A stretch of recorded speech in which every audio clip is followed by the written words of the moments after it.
Ladies and gentlemen, we will start in 3 minutes. We will start in 3 minutes.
Oh, okay.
Ladies and gentlemen, we will start now.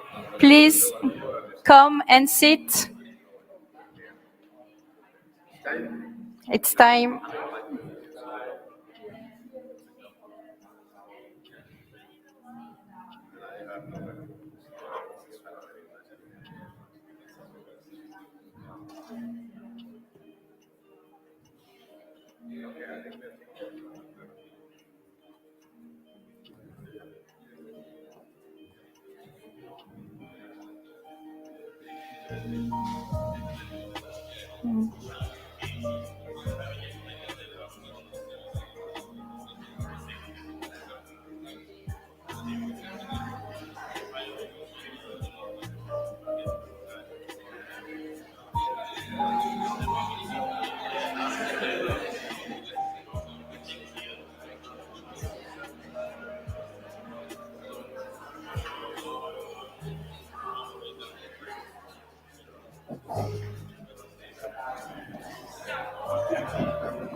Let's go.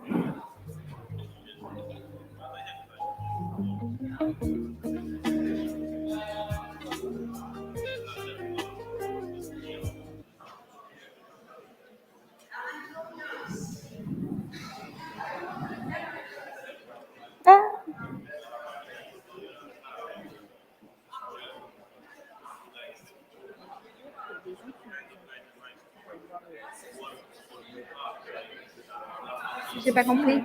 Tiffany, j'ai pas compris ce que tu les gens qui ont besoin de taxi, c'est leur dire qu'ils aillent la voir. Elle te demandera des taxis. Ok.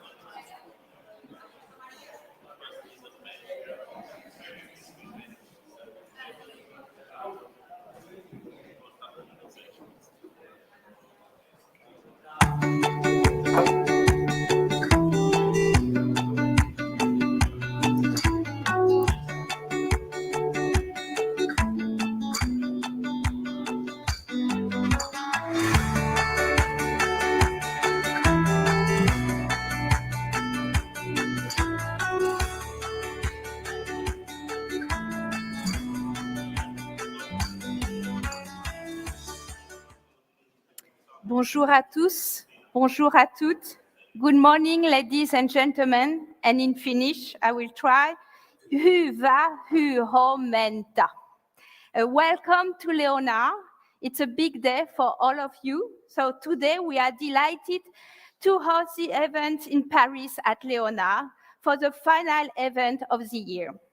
This location brings together all players involved in shaping the future of cities and regions and serve as a fast track for innovative projects. It could not have been better fitted to the 14 DigiCirc consortia of SMEs across Europe. During one day, we will have the chance to hear the pitch of innovative solutions for sustainable industry. In front of 3 juries, the competition will reward 5 projects for receiving 100,000 euros to develop further their solution. My name is Julia Moravsky from Gap Digital, the business cluster for digital transformation. I'm deeply honored to be your master of ceremony as well as your timekeeper. Before we get into the pitch session of 14 DigiCirc challengers, I would like to say a few words about the program. So, first, Mathieu Laurendeau, Head of Community and Communications at Leonard, who say a word of welcome, followed by a presentation of a report on emerging trends, building the circular economy, time to shift.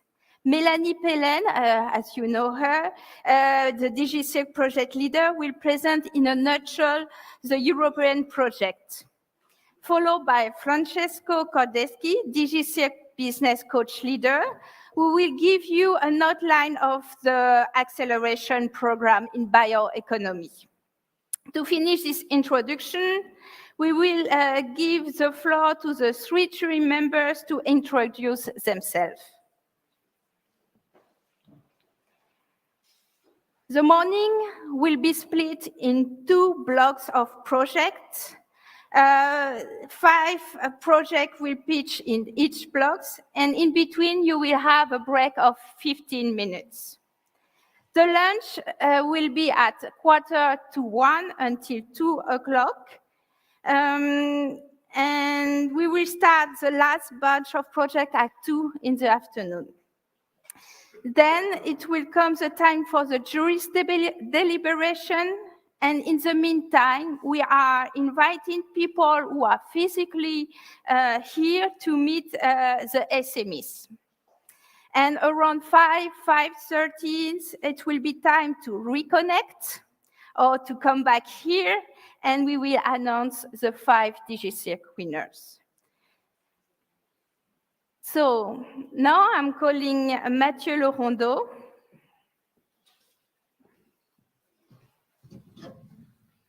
Thank you. Hi, everyone. I just wanted to say a few words to greet you here at Leonard and tell you a few words about this place and what we do here. I feel it's important because by various aspects, there's a lot of things, there's a lot of interests that we have in common. And since it's, for the most of you, the first time here at Leonard, I would like to seize this opportunity maybe to open up some new opportunities of collaboration. First of all, how many of you are familiar with the Vinci Group? Vinci. Got some. So that's a small 20% maybe of the room, 1/5. So just a quick word about Vinci. Vinci is a group that's active in concessions and construction. It's a global leader with 260,000 people within it, active in construction, as I said, the management of mobility infrastructures such as highways and airports, but also in energies, the deployment of energy and renewable energy infrastructure, as well as networks. This group, which operates for half of its activity in France, for half in over 120 countries, is of course challenged by a whole lot of transformative trends, in which, of course, you will include, say, digital transformation, which came quite late in our businesses and started hitting and transforming those businesses very gradually. There's no disruption, say, in construction, but it's fairly time to include and incorporate this technology in our businesses. It's also true of course, the, say, environmental transformation, environmental transition, which is hitting quite hard on these activities that are, of course, polluting and impactful activities, and which we have to reimagine and reformulate. So Leonard, prior to being this place, and this quite cool place here in Paris, is a set of programs that are dedicated to shedding light on the future of the businesses of Vinci. So we're interested in all the transformation and all the transformative aspects of construction, energy, mobility, and real estate to some extent. That means that we have Foresight programs that are trying to make sense of those transformations and what they mean for our businesses within 5 to 10 years, which is very far seen from here in these businesses. We're counseling the Vinci's XCOM and suggesting the kind of investment, training, experiments that we should lead within this group. We're specifically interested these days in trends such as hydrogen, blue economy, the autonomous, connected, and electric mobility. We're also into AI, which is, of course, a global technology that is impacting all of the aspects of our businesses. And I hope I'll have more opportunities to tell you more about this, probably at the break. I'll be back at 11:15 to make sure that we have a chance to discuss. The other aspect of our activity, apart from shedding these lights on those various aspects of our businesses, is to accelerate innovative projects. We're taking on we have taken on 42 projects this year in 2022, and we expect to drive and accompany over 50 projects next year, which all deal with, again, construction, mobility, energy, and real estate.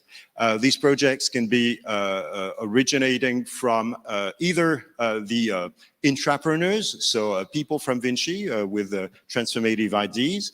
They can originate from our business lines, our businesses, which have the feeling that artificial intelligence might transform their businesses, and we're helping them to create demonstrators and also to industrialize AI solutions. But we also work with startups, early stage startups, within a program that's called Seed, which offers hosting, cash, and some coaching here in our offices here at Leonard.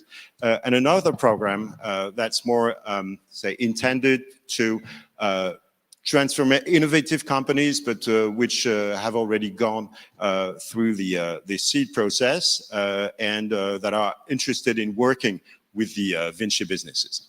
So I'm sure that among those, the companies that you're working with, there's a lot of opportunities again to work with us and to maybe to join some of our programs. And I'd be happy to talk about this again at the break.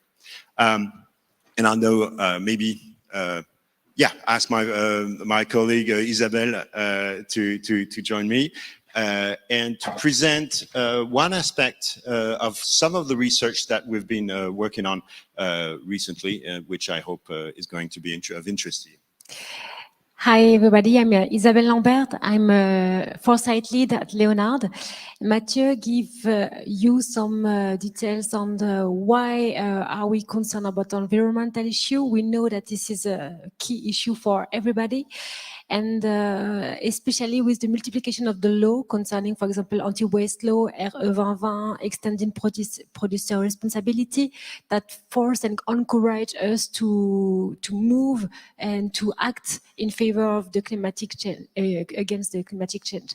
So that's why we are working on this topic too at Leonard in the Foresight approach. And especially because the construction sector has to reinvent itself and to be more than active with regard to this issue. Why? Because the construction sector is responsible for 1/4 of the greenhouse gas emission and one of the first producers of waste in Europe. So we have to move, but now we have to define how we move. So that's why we are working on it, and especially with the context we are living on, with in particular with the Ukraine situation and the health crisis that we know, it makes us very complicated our activities in terms of logistic and access to materials. So our objective in the Foresight approach, in the question of environmental issue and especially in the circular economy issue, is to identify why we have some breaks to develop this and to integrate it in our activities, and to find some solution to scale up the initiatives that already exist in the group. So that's why we have developed a document that is accessible here. It is in French, but you can find in our website in English on the circular economy. I have some colleagues that will present it in a few seconds, but just to give you some words on why we have developed this document. This is a document that we already developed in each topic, in each Foresight topics that we are exploring.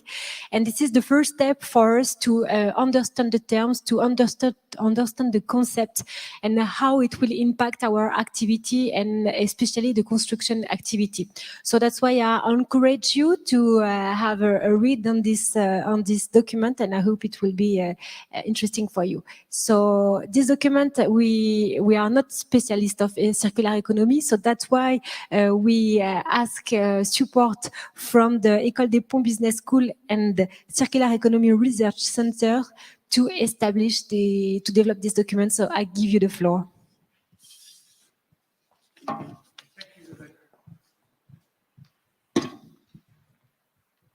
Welcome to Paris. It's wonderful to see you all here, and I heard that you represent quite a good panel of European and potentially non-European, if there are any Brits in the group, countries. So welcome to the Brits too. We still welcome you. Closer to the mouth, sorry. Can you hear me better now? So you have no idea what I just said. It's all right. My name is Martin Calnan. I'm Director of Executive Education at the Ecole des Ponts Business School. Since you are not French, you may not know who and what the Ecole des Ponts Business School is. We are the business school of one of the leading engineering schools here in France. Specifically, it's a school that was traditionally dedicated to civil engineering, quite naturally has become one of the main centers in France dedicated to the transition énergétique, the energy transition. And as logic would dictate, that has led us from a number of years now, we were pretty much ahead of the curve, and we still are ahead of the curve, to start thinking about circular economy. We are a business school, though. That is also something that is quite unusual, at least in France, because this is a business school that was created 30 years ago, when it was quite unusual, at least once again in France, for engineering schools to have business schools. Our focus is technology, but we don't believe that technology without a soul, i.e. without human interaction, is much, will go anyway in the right direction of where we want to go. So we also teach leadership, technology, and management, with a goal that has been shared from our founding in business to make a better world. So really try to bring technology, purpose, and actual business together. What am I forgetting? A little bit about this. So we also, the Circular Economy Research Center that Isabelle talked about is one of our research centers. This is a research center that was created in 2015. So once again, as I said, we were pretty much ahead of the curve at the time, and we still are. By 2017, we were running 5 EU-funded research projects. By now, we're close to 10. As you can imagine, EU-funded projects are consortium-based projects. So we work with universities all over Europe, with industrial partners all over Europe. And this is why, and since we actually, that's something that is also quite remarkable about this place, about Leonard and Vinci, we are actually hosted here. So there's really always trying to have this connection between academia and industry, and that it's not just in words, it's really in action. So we work very closely together. So it was quite natural for Isabelle and Mathieu to come to the 5th floor, which is where we are. You're welcome to come visit, and say, hey, we're thinking about circular economy. You're doing a lot of stuff in it. Why don't we write a report on that? And that's where François comes in, because you might have been wondering what he was doing here next to me, because François really coordinated. I'm just bringing the report, actually. There you go. And in this report, it's only 98 slides, so we shouldn't last long. We'll present it in great detail. No worries. This report really, because we won't have time to present it, obviously, we try and synthesize. If you talk about circular economy, you can become very technical and theoretical. But what are the real key points? What are the key takeaways? What really needs to be understood, not just from a technical point of view, but really in terms of underlying principles? And that's what we're going to try and share with you very quickly today. We believe it's 3 points. It's business models. Circular economy is about business models. It's about value chain and understanding it in a different way, as François will point out in a second. And it's about mindset. It's about perspective. If we understand those 3 points, like we said before, technology without a brain is not much use. So if you understand those 3 points, then the technique, then the details can be worked out. And François was one of the central elements here, because he coordinated the work between the CERC, us, and Leonard. And so, over to you, François. Yes, but now that you have extracted the key points from the report, what am I supposed to do now? No, actually, it's true that circular economy has become a buzzword today in the business world, but there are still lots of messages that we need to bring across. And I think that in your case, you're all entrepreneurs and investors versed into circular economy, so maybe that's going to seem very simple to you. But for an audience of corporate leaders or actually just traditional entrepreneurs, these are concepts that are quite new. So Martin said, circular economy is not only a technical thing. For some people, they've seen circular economy as maybe something like Sustainable Development 2.0 or 4.0, use the number that you want. But it's not only that. It's not something a little bit greener than what we had before. It's a complete shift of business model. And business model here is really key. And I know that for entrepreneurs, you've been focusing on your business models in this acceleration program, so you'll understand what I mean.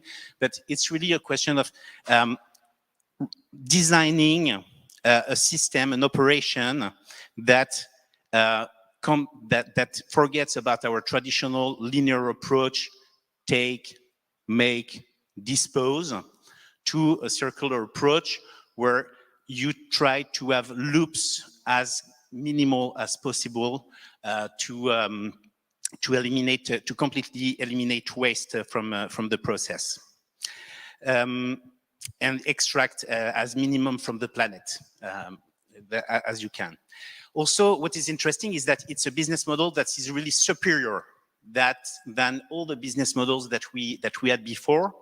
It's not only a nice to have, it's not only a constraint to produce with less, to get more rentability and to preserve the planet, but it's also business models where you build relationships. You build long-lasting relationships. You need to think in systems. You need to work with partners so that the waste from an operation becomes a resource for another operation.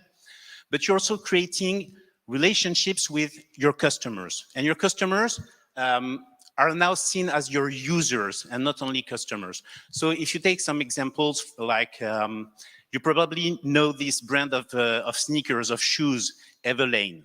So Everlane, they are manufacturing shoes, and they're manufacturing shoes with a very green process. But what they offer you is that when your shoes run out, you just send them back to the factory where they are redesigned, revamped, and so on, and you get a new pair of shoes that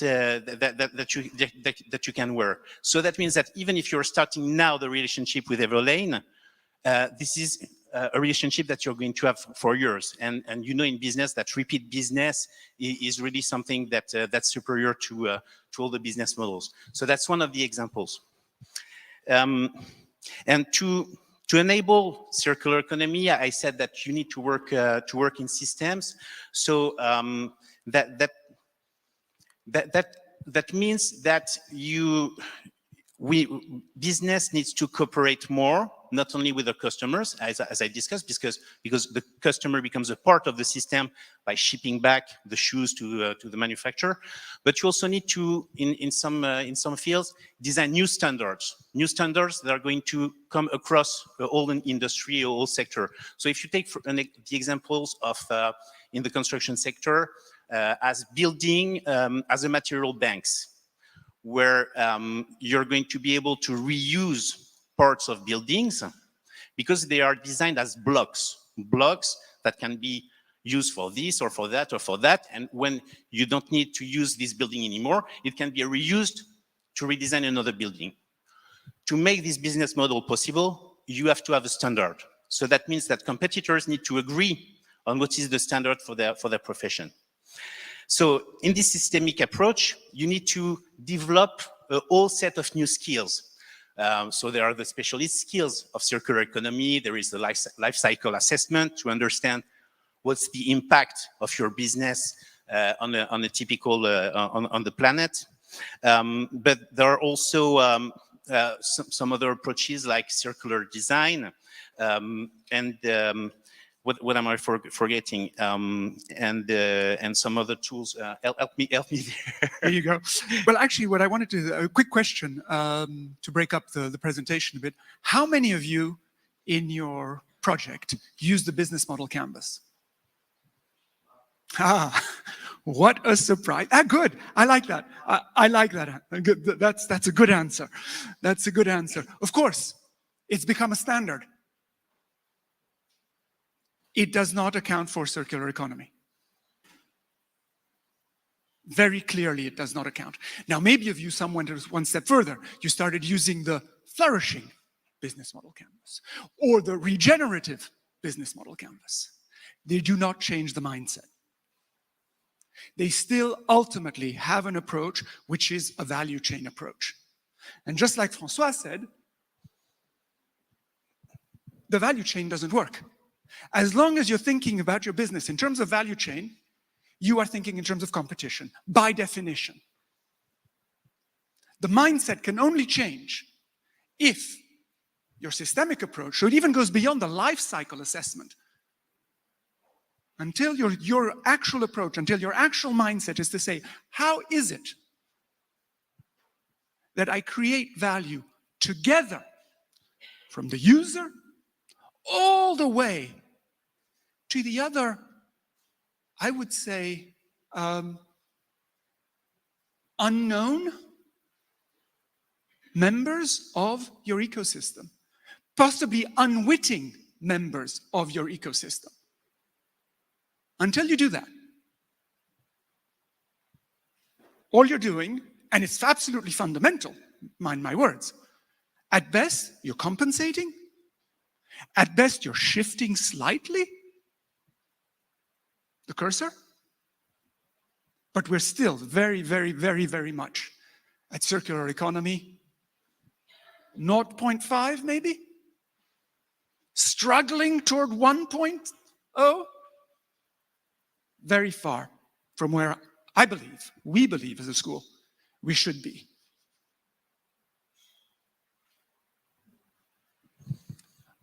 A lot more stuff in the Emerging Trends report. Love to keep the conversation going. We talked a lot about Foresight as well. We happen to have a chair in Futures Literacy. If that tickles the fancy, feel free to talk to us about that too. Thank you very much. Thank you very much.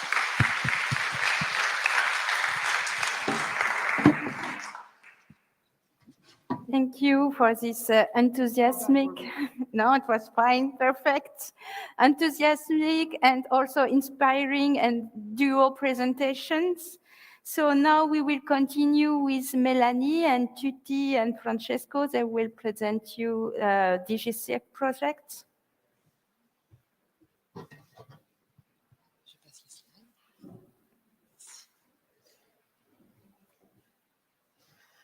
Good morning, everyone. I'm Mélanie Pellen, and I have the privilege to lead the DigiCirc project at Cap Digital.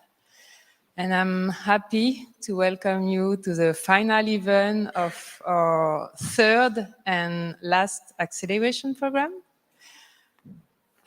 This event is part of a program designed by DigiCirc, a project funded by the European Commission under the H2020 Innovators program. DigiCirc is coordinated by Cap Digital and run by 10 partners across Europe. So 3 clusters for the thematic expertise. We also have developers, business accelerators, expert in systemic design, a venture capital firm, a law firm, and a sustainability consultant. As I said, the project is funded by the H2020 program, the Innovators program, with a budget of 5 million euros. It is planned to last 35 months from May 2020 to March 2023. DigiCirc's goal is to promote digital innovation for the circular economy. We target 3 domains: the circular cities, the blue economy, and the bioeconomy. And to do so, we rely on 3 activities. The first is the creation of an ecosystem of stakeholders working around circular economy to define challenges for each domain. The second activity is the management of open calls and acceleration programs. We launched 3 open calls, 1 per domain, to select European SMEs that address our challenges. And once selected, they integrated one of our acceleration programs and can receive up to 60,000 euros as a financial support to develop, as a support to develop their solutions. And finally, the third activity is the development of 4 digital tools, especially for this program. A circular economy data hub, where you can find several types of data sets about DigiCirc domain. An industrial symbiosis platform, where you can visualize information about material flow. A matchmaking platform to present matches between companies and SMEs, and an info portal where you can find knowledge about circular economy.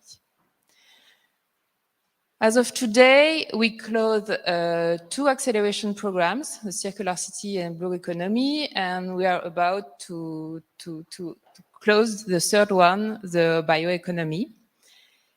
And I will leave the floor to my colleague, Tutti Oranda from DigiPolice, who will dive into the detail of the Bioeconomy open calls.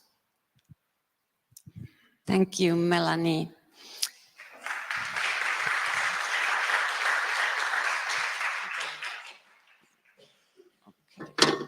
Okay, so my name is Tutti Oranda and I come from DigiPolice Finland, and I am a member of Bioeconomy Open Call designing team.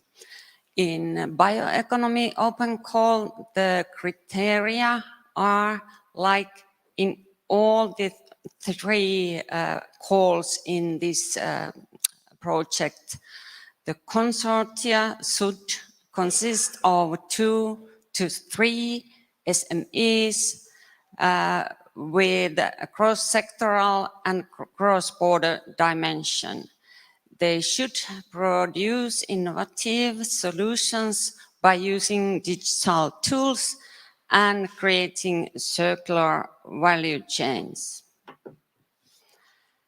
In Bioeconomy Call, the challenges are established by use of biomaterial, and we are looking innovative solutions for 6 themes, and the themes are: first, pharmaceuticals; second, textiles and wearing apparel and packaging; third, building materials and constructions and other forest products; 4, electronics and electrical products; 5, biomass, energy and biofuels; and food and feed losses and waste for composting purposes; 6, machinery and equipment and motor vehicles and components.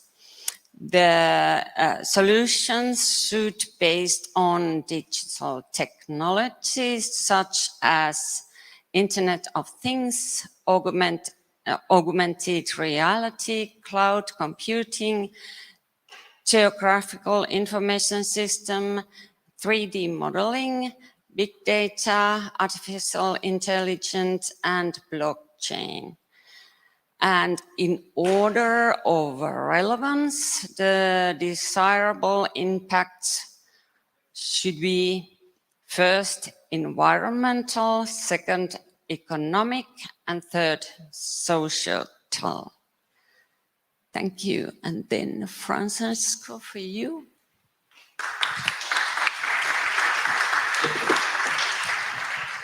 So good morning and welcome everyone.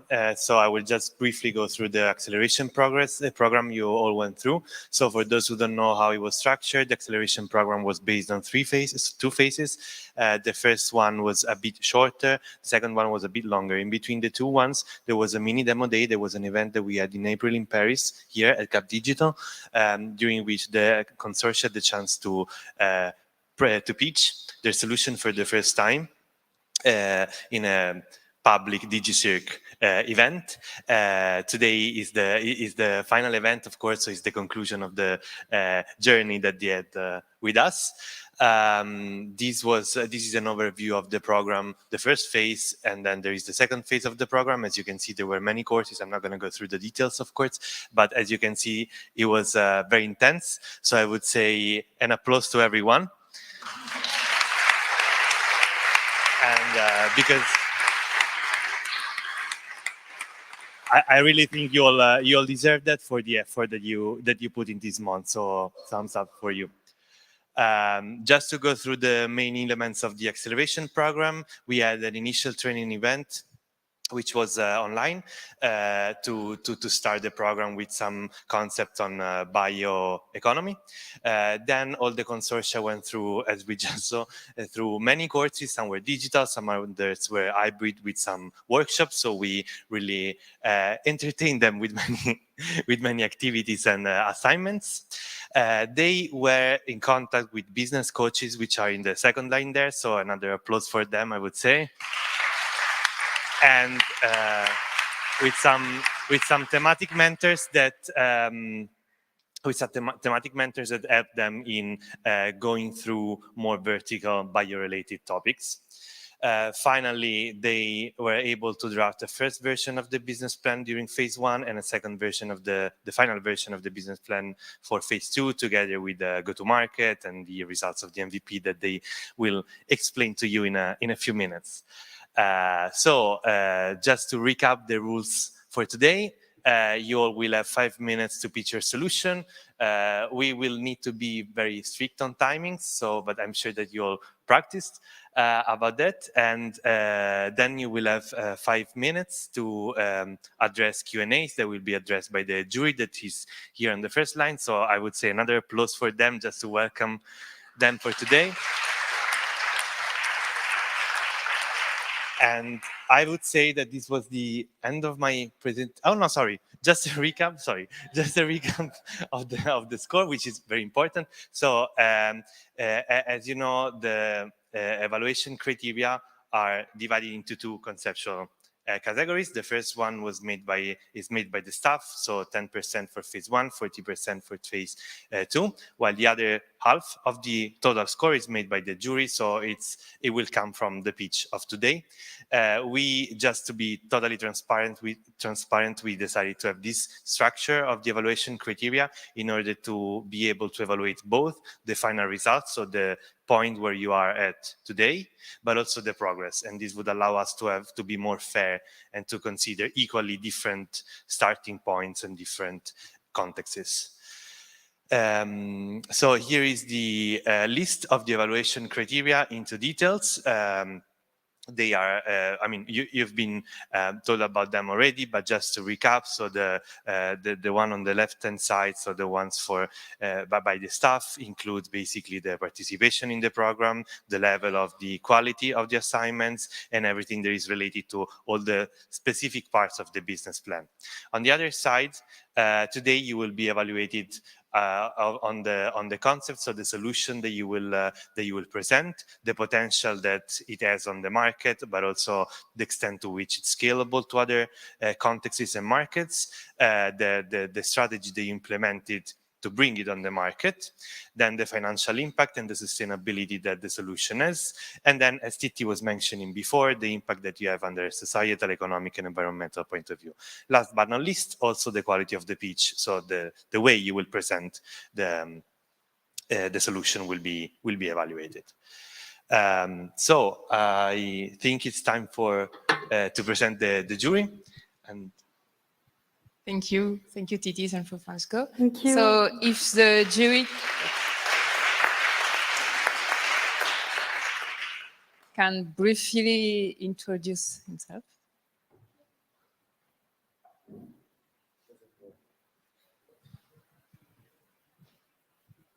I think it's clean. Okay, let's try. Yes, works. Mr. Perkala. Bonsoir, good morning, everyone.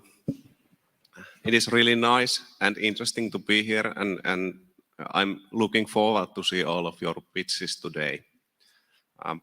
I'm coming in northern part of Finland. You already saw on the map what Melanie showed you, the Digipolis. So I'm there on the northern part of Finland. And I'm the former cluster leader of Arctic Industry and Circular Economy cluster in northern part of Finland, but I have already privileged to lead the Circular Economy Center, which was active in whole part of Finland. So that is my past, and currently I work in Pohjoset, family-owned company, 66 years old, turnover about 20 million euros, and we are quite active on environmental business ourselves, and bioeconomy is one of our cores. So I think in briefly, that's who I am.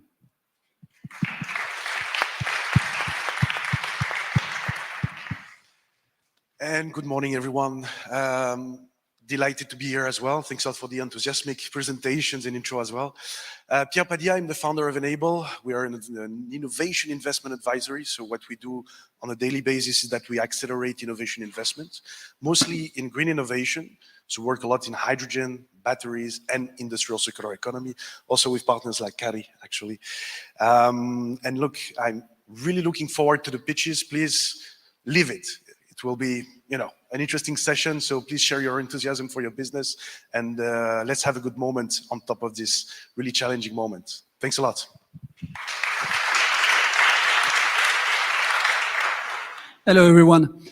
I'm the third member. So I'm the bad guy. I'm the finance guy, because I've been working in finance for a long time. I've been working for a big group like Michelin, and now I'm decided to join Enable company with Pierre, and I'm working as a consultant. And I will be delighted to hear the different pitches, and especially to assess the level of financial sustainability. And also, I'm happy to join this jury, because I'm really aligned with what you are all doing. And first of all, I would say congrats to be here. And please, as Pierre said, go ahead, give all your power to this speech. And we'll be happy to share with you our opinion, and that's it. Go ahead.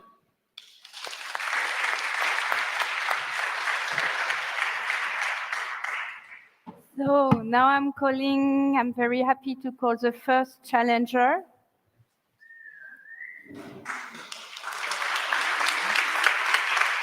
Fatima Aldama,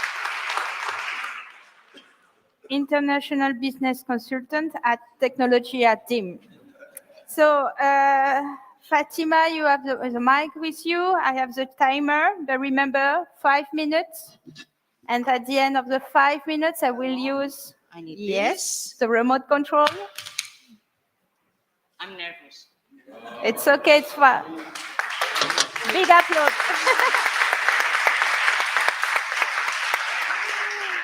After 5 minutes, you will see me raising my hand like this, and I'll put it that way. I don't want to see you. Okay. Are you ready? I think so. But give me chance before that. Just to say thank you to mentors, and especially to Arturo, because it's been a hard work, this journey, but I think it's been worthy. So thank you guys for all the help that you have given to us. And now I'm ready.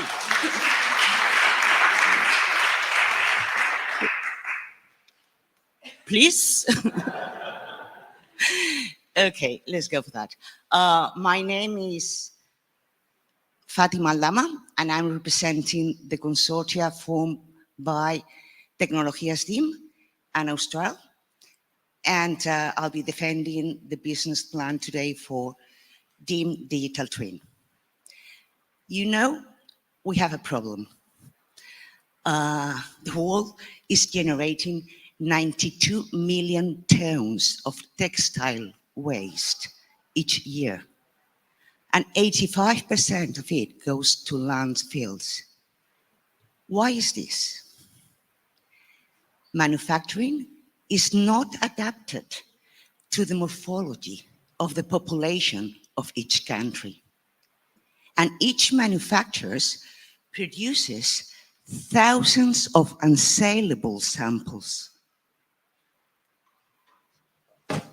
They are wasting time, and they are wasting energy just with coming and goings for manual adaptations.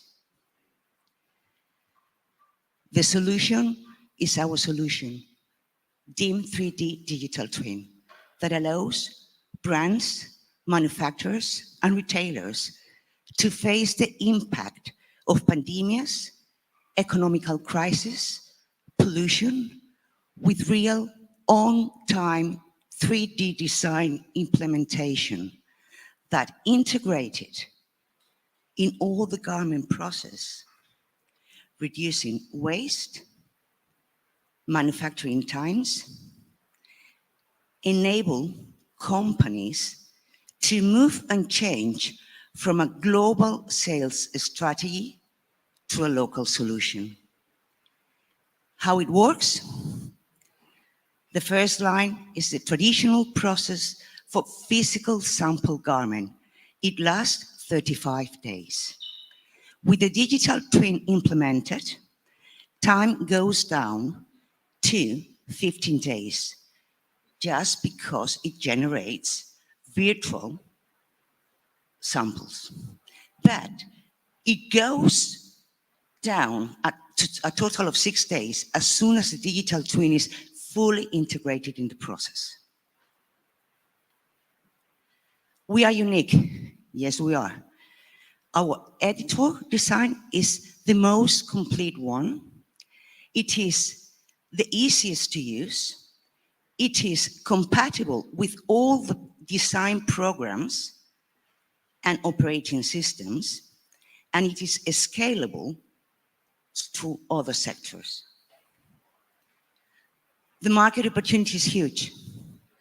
We will start from Murcia, east of Spain, to the rest of Spain, focus on large and medium companies, sport manufacturers, primary. The objective is 27% market share by 2027. As mentioned, primary target is sportswear brands and manufacturers, but not only them. We need and we want also to target for marketing and communication purposes all sport audience, related audiences, especially the collaboration with the athletes. In the pre-launch, we will focus on awareness with activities such as web positioning, best practice video, press releases, and social media. In the launch, events will be the key, with all the participation of the stakeholders, sport stakeholders, and in the growing stage, we will keep growing the interest with demo videos and more new best practices. The business model is based on licensing under 3-year contracts, renewable for equal periods. There are another income generations, such as software maintenance annual fee, but also ad hoc services such as 3D modeling and consultancy, technology consultancy.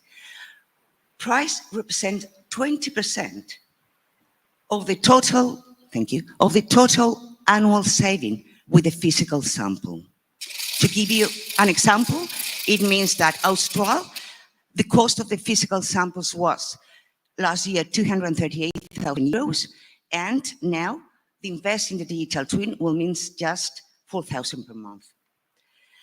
By 2027, we will get sales value 3.3 million, but more, we will be ready for the expansion in Europe to the countries that you see stand out there, and our impact among others in terms of environment. Thank Please you, just Fatima. focus on Time's up. 8 points. Sorry, it's time now for Q&A.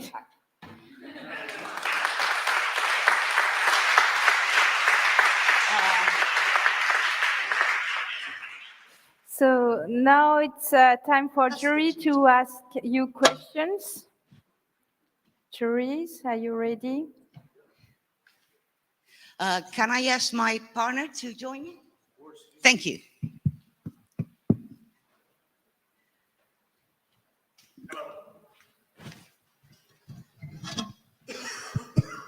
He's the one that is eliminating the physical samples. First, congrats for the presentation. It's not easy to start, so congrats. I would like to know how do you intend to protect your patent and your software in the future? Because if it's working, it meets the market. How will you proceed? We are property. Technology team is the own property of the digital twin, and it is registered. And it's registered. So I think everything is in order in that sense. Maybe I'm not answering you. Do you mean if we are doing anything else or? No. The sense of my question is that we know that there is a hard competition in software, especially for textile. And we know that sometimes there are questions of IP, and I would like to make sure that you are well protected and that you have apprehended this issue for your business model, because it's really it costs a lot for a company to protect this kind of solution. Yes, of course, it is protected. Thank you. When you say it's protected, you have a trademark, patent. What do you have? We have register, and we have also the industrial design property. Okay, that's very clear. Thank you. Can you tell us more about first, how you intend to deploy, how you intend to commercialize, industrialize your solutions? We understand that it's a service-based model, okay? But do you already have contacts within the companies that you're aiming to sell to? And did you already run pilots, in the real environment? Thank you for the question, because Tecnologías team has already 31 customers in their portfolio, and in this portfolio stand out the sportwear manufacturers. That's the reason why we are focusing on that. And yes, we wanted to move from a lifetime license. That's what we have been commercializing in the past. And this has given us the opportunity to review the business model and make the change for the 3 years annual contract renewable for equal periods. And we did the validation. We ran a 20 client test with the application to get an idea of an implementation. I mean, it's not fully 100% implemented because we obviously have some things to move on, but we already gain a big percentage on saving, on cost saving, on time saving, everything that C put on there. We had very good results on the 20 clients we ran the test with.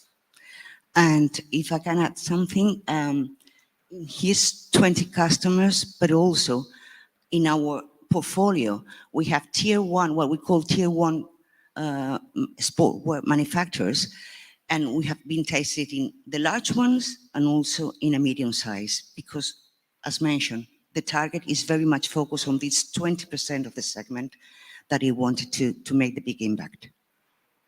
Thank you. You had one slide about the competitor situation and so on. You want me to go there? Yes. Have you identified those direct competitors? Yes. The biggest one is Lectra. This is a French company. It's already in the exchange market. And I have to say that they are very big, but they are very much focused on other sectors, meaning cars and furniture. And they also sell not only software, but also hardware. The other two biggest or most direct competitors. One is from South Korea, which is Ecole. And the third one is the TDG, and is from Hong Kong. And they are very well set in Asia, let's say that, and moving to the United States, and very likely, because we've seen that they are doing steps in at least in Spain. Thank you. That was the last answer. Time's up. Congratulations.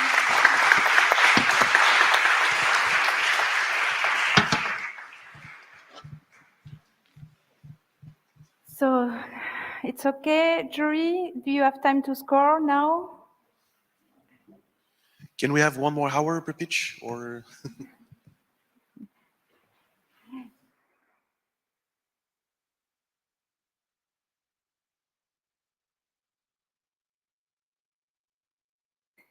So, jury, are you ready for the next speech?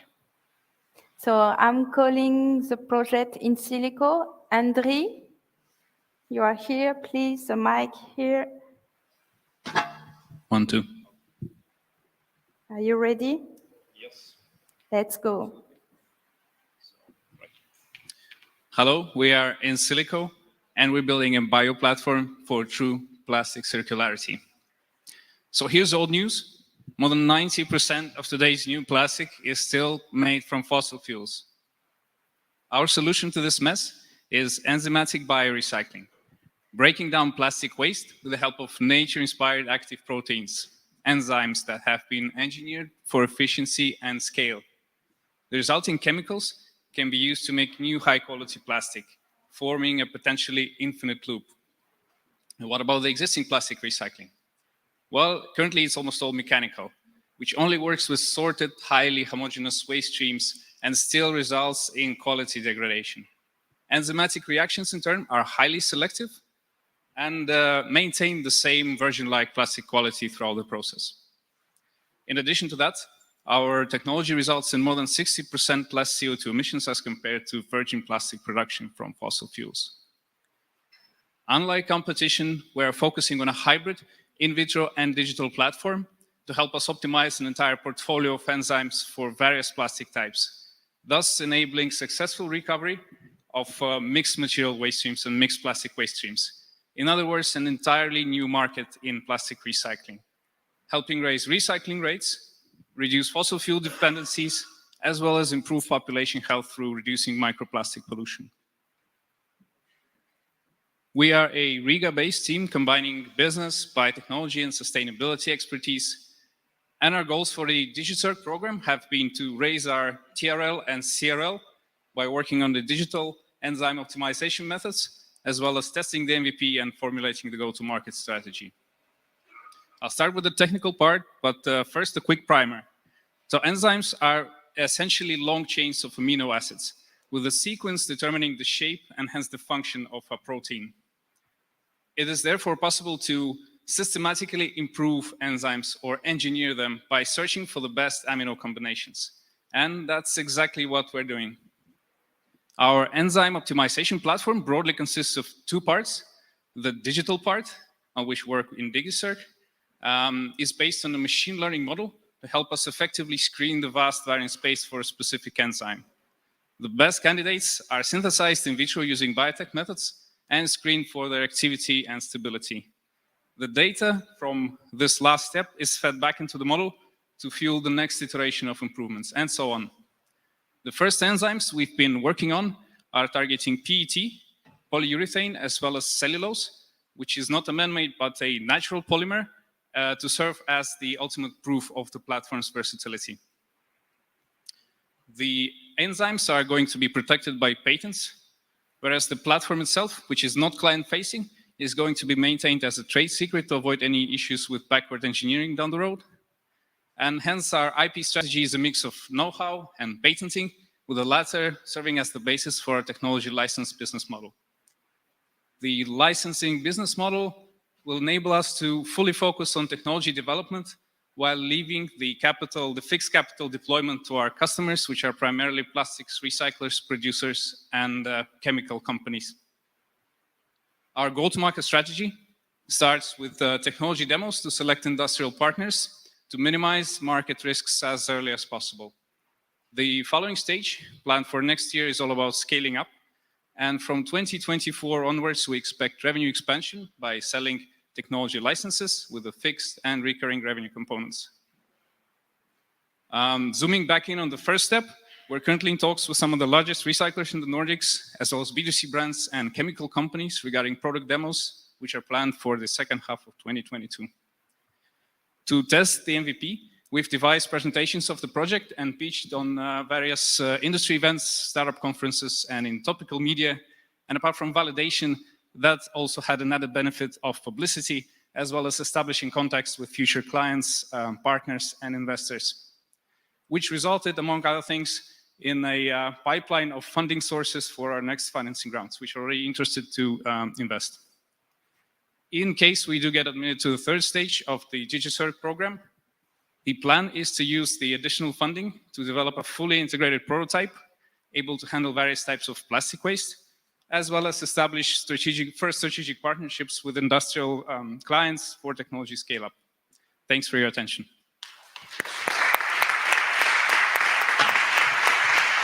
Perfectly on time, thank you. So now it's time for the Q&A.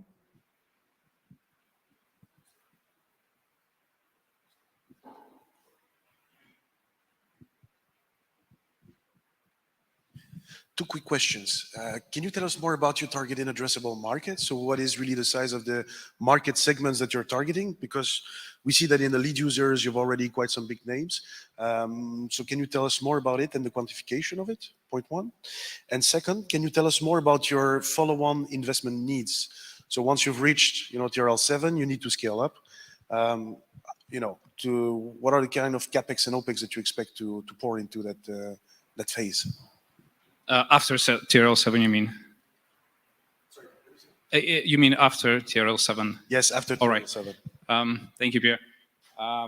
So regarding the first question, the first enzyme that we're planning to bring to market is the one targeting PET for a number of reasons. Firstly, because PET is a very consumer-facing plastic, so there's a lot of pressure on companies to innovate in this space. And also because it's a bit easier to break down because it's a specific type of plastic, polyester. The total PET producing market in the world is about 35 billion euros, depending on which marketing company you ask. And approximately, in developed countries, approximately 40 to 60% of PET is already being recycled. So kind of some of this market is already being taken by the mechanical recycling. We think that we can fill the remaining void, which is approximately half of that. So this is market sizing. And for other plastics, respectively, so PET is, I think, it's the third most popular plastic. So there's also PE, for example, which is more widely used. So it's a bigger market by some billions in the world. And there are some very niche plastics like polyurethane, which is a smaller market, just less than 10 billion. But we think that we can, using the platform, we will be able to develop enzymes to enter almost every plastic market in this respect. Regarding the second question, the post TRL 7 capital needs are currently estimated at around 500,000 to 600,000 euros, which will be required for the scale up in the next year. And once we hit the milestone of having a full-on industrial demo with a specific partner, it will already be an indication that we're ready for the next financing round.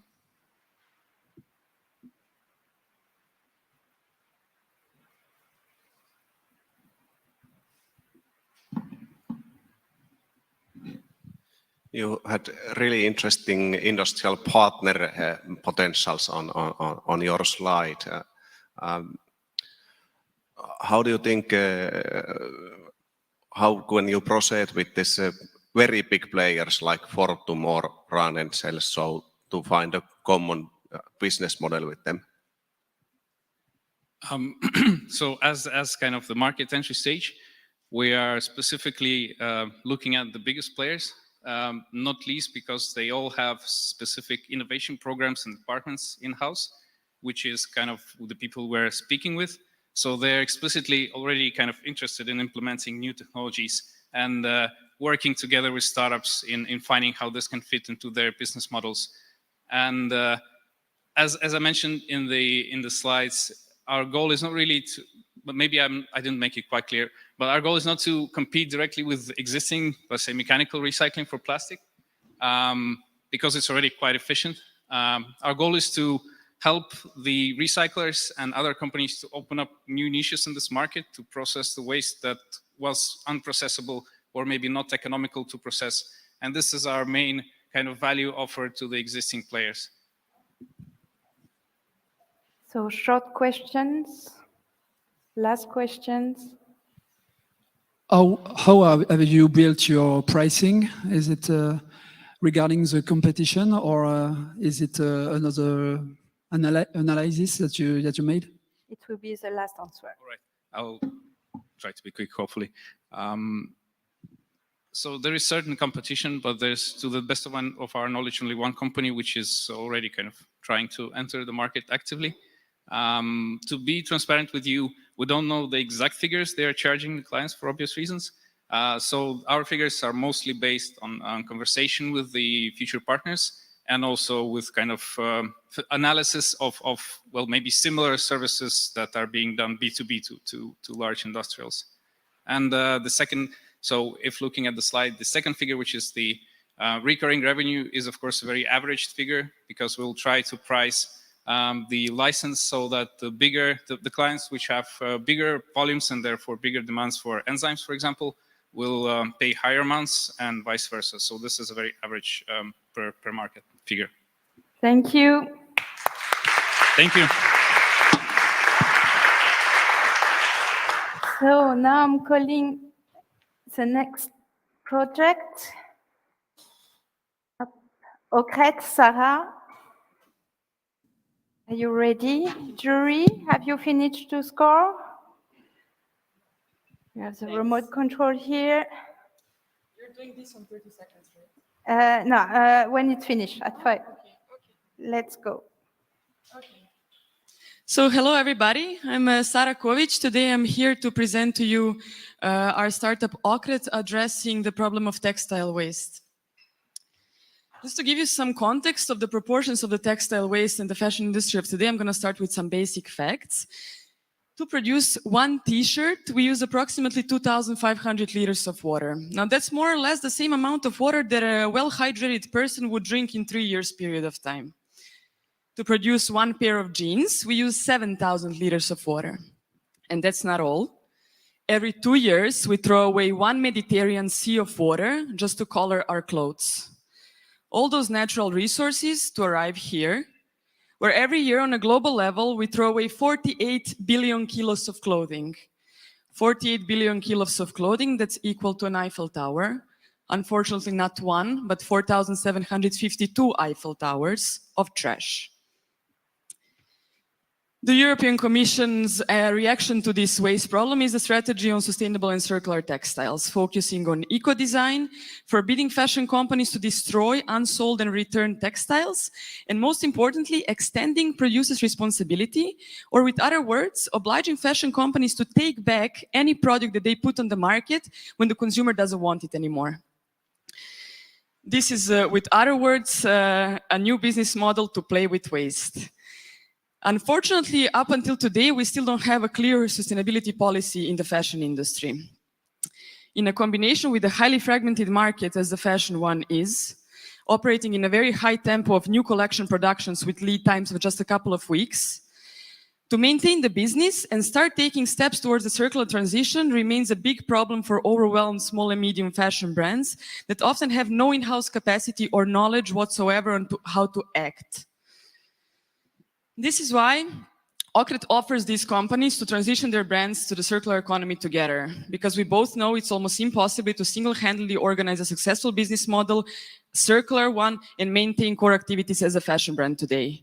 With OKRET as one-stop partner, these companies would be able to integrate circular principles within just a couple of weeks.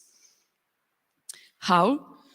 To start with the white label e-commerce platform that OKRET sells and sets up for the fashion brands to sell unsold stock from previous collections and second-hand assortment under their own brand name. OKRET's technology is developed so to be easily integrated into the existing software within the company and is focusing on making always higher resale conversion for the fashion brand. When the fashion brand doesn't have in-house capacity, OKRET can manage second-hand process every step on the way. That means everything from garment authentication, reparation, and cleaning, all to remarketing and selling under their own name. OKRET follows the journey for the brand long after the one-time sales only and shares the data that is crucial for brand's further growth, while at the same time providing transparent information on sustainability in order to raise awareness, motivate, and engage the end consumer of the fashion brand to participate in the circular transition. Basically, together with fashion brands, what OKRET wants to do is co-create better fashion and leave zero waste behind, providing creative solutions for textile waste in any phase of the value chain. It is our mission to create infinite textile loops. OKRET offers 3 scales of business and generates revenue through 3 different subscription models: bronze, silver, and gold, which are all based on a monthly fee plus a percentage of sales generated via the white label platform. Basically, the models grow from bronze to gold proportionally to the volume of clothing that OKRET manages for the brand and so the logistic load.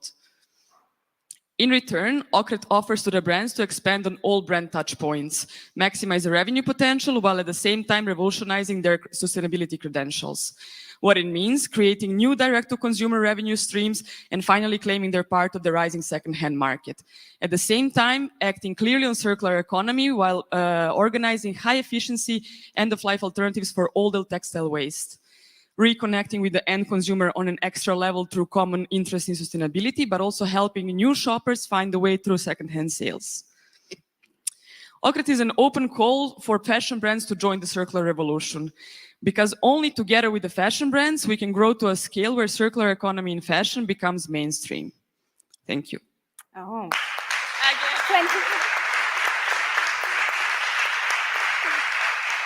Now we had some technical problems. You are going to say that Miodrag is here for the Q&A, but he's not. I will be answering, and we called him on WhatsApp just in case. Thank you. So now it's time for Q&A session.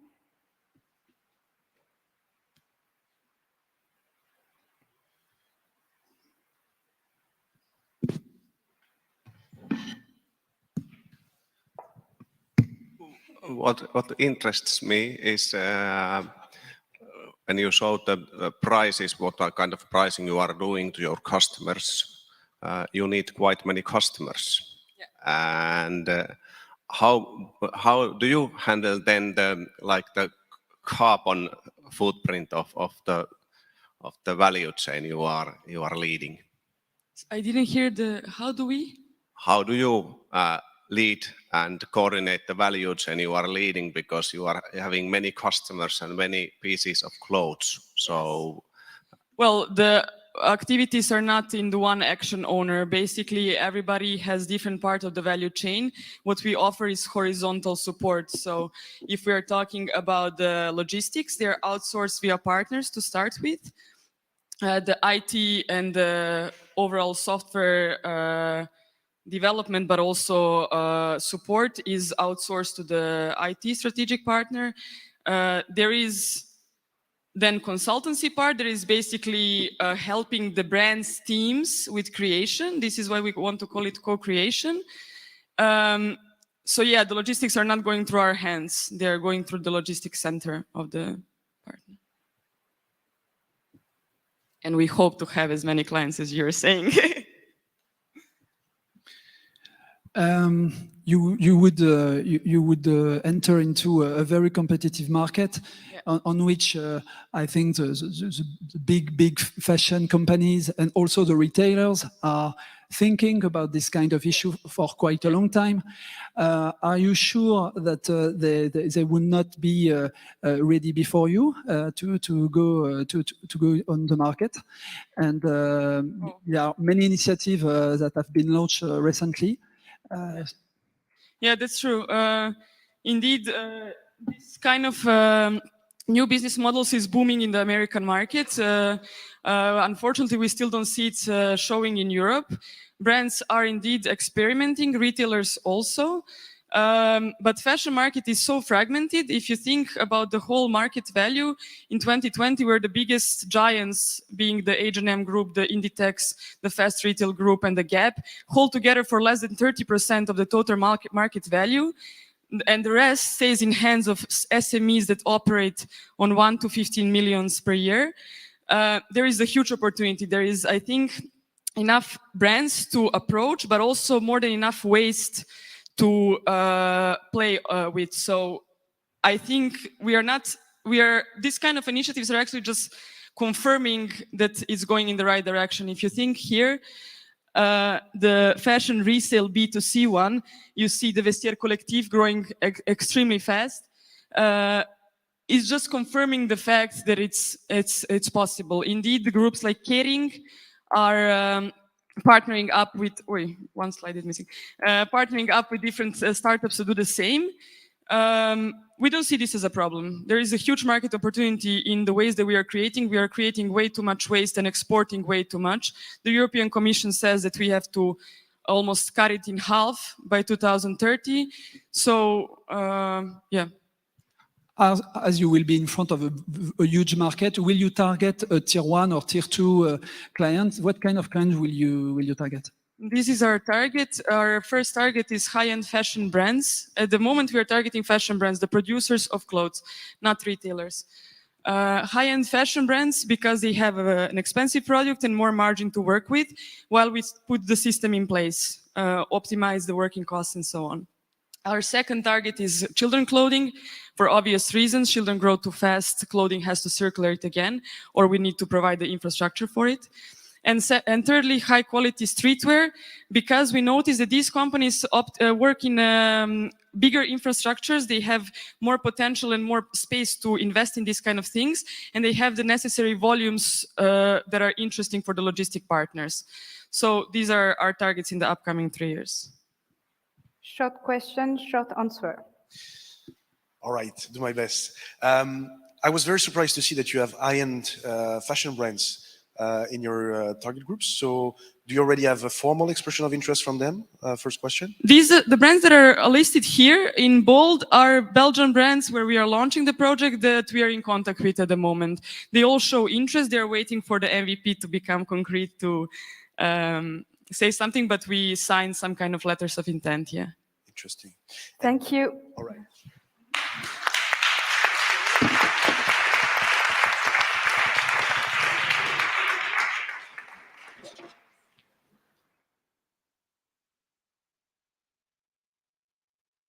So now I'm calling Ambiode, Ethar, Alali.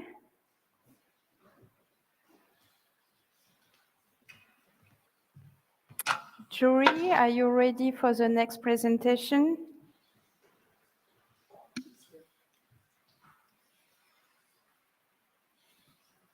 While they do that, I'd like to thank also the coaches for their support in all this program. It's been fantastic. Please, go ahead. Thank you very much, everybody. My name is Ethar. I'm joined by my colleague, Robert, and this here is a medicine plastic. 12 billion of these are disposed of every single year by human beings. Only 5% of it is actually ever recycled. The rest, we dump in landfill, we burn for energy, or we ship it 5,000 miles around the world to contaminate the world's poorest communities. And it's not just the plastic. It's also the carbon that goes into its manufacture, transportation, storage, use, and shipping. All the time, road and rail haulage creates pollutants which infect people with asthma and make it worse, creating demand on health systems around the world. Now, Ambiode solves this problem by creating circular plastic economies for care that are easier and cheaper than current conventional recycling. The process basically works like this. Care plastics are collected and dropped in drop-off bins.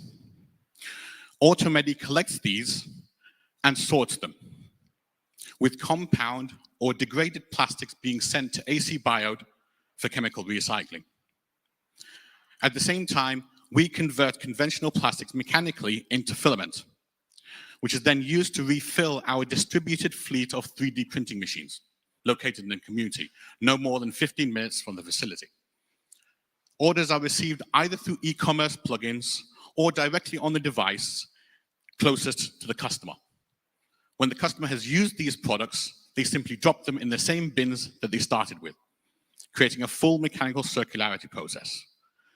But at the same time, AC Biode is taking the waste that we can't recycle and turning it into monomer gas, a key raw material in the production of virgin plastics. All of this together allows us to create a very light cost and even lighter carbon footprint.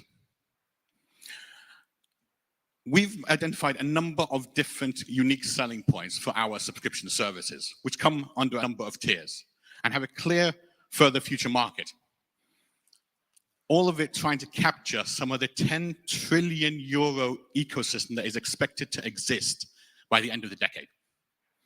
For us, that means saving 300 million tons of carbon dioxide while recycling more than 55 million tons of plastics and saving nearly 100 billion miles of freight in the top 5 economies alone. All of it to deliver on our promise of environmental, economic, and social equity and value. And we do that by outcompeting waste recyclers and manufacturers in cash, carbon, and plastic reuse.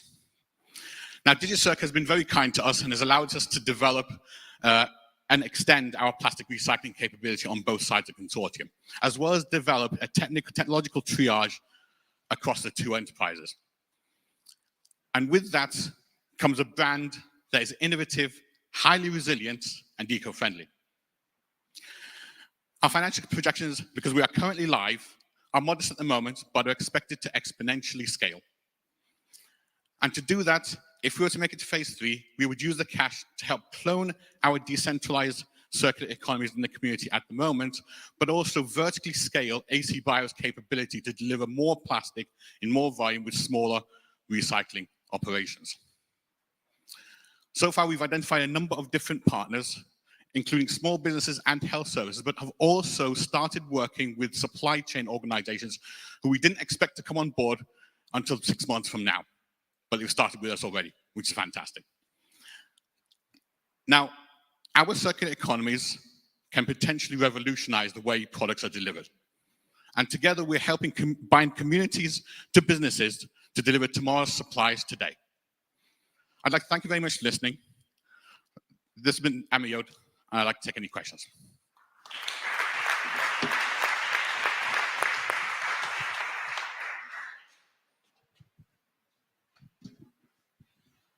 Can you tell us a little bit more about the off-takers of your filaments? Because we know that consumer printing is struggling to take off. It is, but that's why we built the model ourselves. So one example of where it's deployed at the moment is actually pharmacy. So pharmacies at the moment produce a lot of these when they decant a lot of the medicines into care home compliance aids, if you like, things like pill trays. And they produce literally kilograms of this stuff every single week. At the moment, the NHS in particular in the UK, which is where we've trialed it, is on a focus to create a green health service, as France also is looking toward. So part and parcel of that has been us using this to create the pharmaceutical products that they would normally manufacture in China and ship all the way to here. Not just that, but also it's provided revenue streams for that pharmacy and for the pharmacies that we've deployed it in to create almost an alternative supply of products, like which could be low risk, things like coat hooks, hangers, clips, etc., which conventionally be mass manufactured in China, but can now be manufactured locally for a fraction of the cost of the transport. So that's another revenue that we've got. Does that help? Thanks. Another question. I was a bit surprised to see the hockey stick in your sales model. Can you tell us a little bit more about your assumptions there? Yeah, that's right. So there's a series of assumptions on that. So because what we have is a series of actual long-term goals overall. So obviously we're looking at subscriptions as a baseline, but actually longer term, we're hoping to create things like franchise models, etc., which is how we get those communities to own, if you like, parts of the model. In essence, then allowing us to almost exit in a way, but also then use that cash to develop further stuff. So exponentially increasing the capability, not just of the communities to deliver circularity on their own, but also more and more manufacturers, etc., who might want to put their outreach projects on our factory. So instead of manufacturing it in the same factories that they make the originals, they can manufacture it to spec where the customers are, thereby cutting out huge amounts of carbon dioxide in shipping. So that's where we hope to kind of gain some of that, because things like healthcare and, of course, supply chain can be quite slow to turn around sort of cycles. And it might very well be we will have to run a couple of trials first, which then give us that exponential capability, because that's the thing that will actually deliver a lot of the kind of back end of the hockey stick. So hope that helps you. Thanks. And can you get back to the slide on the competition, please? Yes, of course. Thank you. Let's go to quite a way back. Apologies. Boom. And yeah. Down. I just want to say something as well. So yeah, please. That's right. So about the competition, you see a lot of people claiming to be able to recycle the non-recyclable plastics, and that might be true because thermal cracking is an established technology, but it's at 600 degrees and more. So that is hugely expensive and so much energy is required, terrible for the environment. So AC Bio is developing the lowest temperature recycling for chemical recycling at 250 degrees and lower depending on the plastics. So this is really what makes us stand out in all of the chemical recycling field. And you had one slide about the impact assessment of yes, can you show it? Let's go back a bit. There you go. Yep. Yeah. So in essence, the idea behind this is to create clusters for communities, as mentioned. So everything here has been gauged as if it's a community viewpoint. But that is because our model is horizontally scalable, not necessarily vertical. We don't need to go vertical for our model to work because of the fact that we're more almost cookie cuttering the clusters around communities overall. So.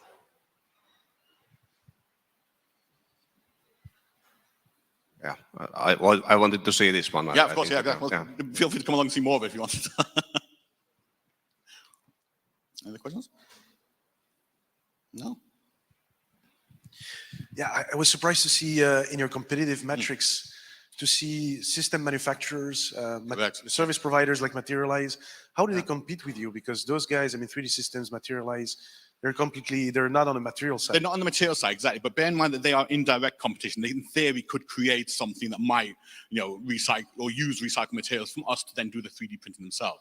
But what they don't have is things like an easy-to-use interface. So ours works much like a vending machine. If you can use a Coke machine, you can use our platform.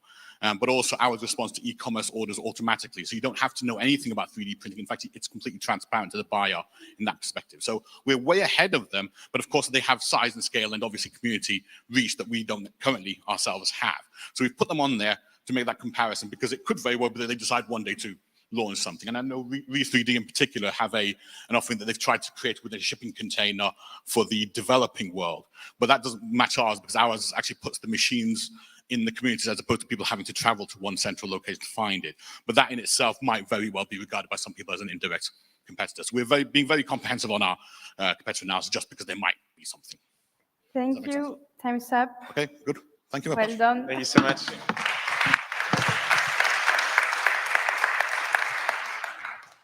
So I'm calling the last project of the first block.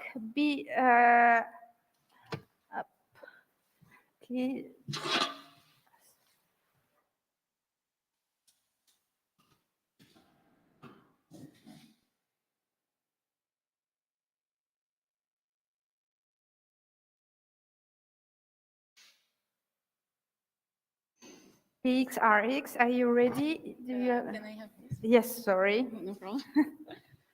Can everybody hear me? So just before starting, I would like to say a few words for people who are physically here. If you need a taxi or cab during the afternoon to go back to the airport or something, there is Tiffany. He's here around with us, and she will help you to find a taxi and to book a taxi to go to the airport or train. So now it's your turn. Hi, everybody. Can everybody hear me? Okay, yeah. My name is Anna. I am a co-founder of Bioexplore, and together with Real Research and Marcin here, we decided to combine our cutting-edge technologies. Sorry, just a moment. Cutting-edge technologies and provide a solution to fight cancer. So our solution is about finding the right drug combination for the colorectal cancer tumor biopsies using 3D cell culture models. So one of the biggest challenges in cancer today is finding the right drug combination for the right patient that works. So the problem that we are addressing is that about 95% of cancer clinical trials fail, mainly due to high variability in patients and tumors, resulting in about $1.5 billion cost in producing a new drug. So according to WHO, cancer is the second biggest killer in the world. In 2020, about 10 million people died from it. So essentially, if you can imagine, it's the whole population of Sweden just disappearing every single year. Colorectal cancer is the third biggest cancer in the world. In 2020, about 2 million people died from the disease. And it's predicted that in the next 10-15 years, those numbers are going to increase by about 70%, mainly due to population growth and aging factors. And we believe that the combination of our technologies can help improve the patient lives and fight this disease. So what if we can improve the success by reusing the existing data that is currently sit in silos, data silos, and apply big data analytics to improve timelines and costs? So only 4% of medical data is currently being used for the decision making in drug discovery, and we are hoping to improve on that. Also, what if we can validate our data predictions in patient cancer cells that are actually grown in a lab environment and mimic the cancer disease? This process will reuse the existing biopsy tissue samples and significantly will reduce the cost of wet lab validation. So how Bioexplore technology works? Essentially, it is a workflow from the data to knowledge to insight. First, we will combine multiple sources of structured and unstructured data to generate a network pharmacology knowledge graph of a disease that will generate drug combinations that we can later validate in 3D cell culture models. So the real research approach is starts from taking cells from a patient tumor biopsies, growing them in a patented live gel 3D cell culture technology, and essentially our data predictions on drug combinations are going to be then validated in that 3D cell culture environment. So we have already successfully validated our technology in multiple projects with pharmaceutical companies like Novartis and Amgen, and also with academia. So one of them was with Cancer Care Manitoba, where we successfully validated our drug predictions in leukemia cells, showing a very strong effect on cancer cells. So as part of a DigiCirc program, we just validated our first drug combination in colorectal cancer. And as you can see, we used tissue samples from 4 cancer patients. And in orange, you will see that there's cancer show a very strong potency against those cancer cells.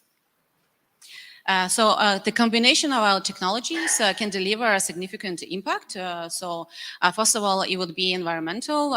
So we will improve efficiencies in preclinical stages. First of all, by reducing the animal use by about 30%, as well as reduction in lab materials, labor, and of course, energy. Thank you. I will finish. It's not far. And we will reuse existing data that has been collected over the last, over many decades. Also, of course, the economic impact, we will save a cost. By using data, we will save a cost on the predictions. And from our experience, we will save 10 to 100 times of time and about 50% of costs compared to existing solutions. Thank you. Thanks.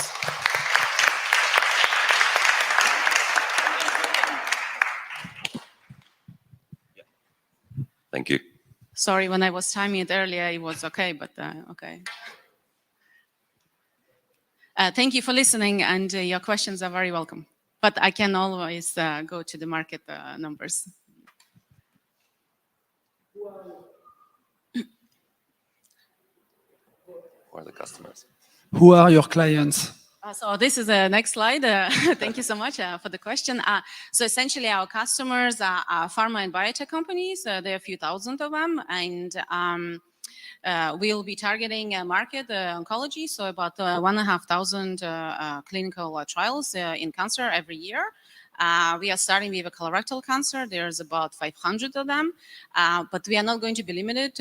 We are only starting with this cancer, so we can progress to any other cancer as soon as we validate the workflow and how we're doing the projects. But each project, our projects will cost about starting price 250,000 euros.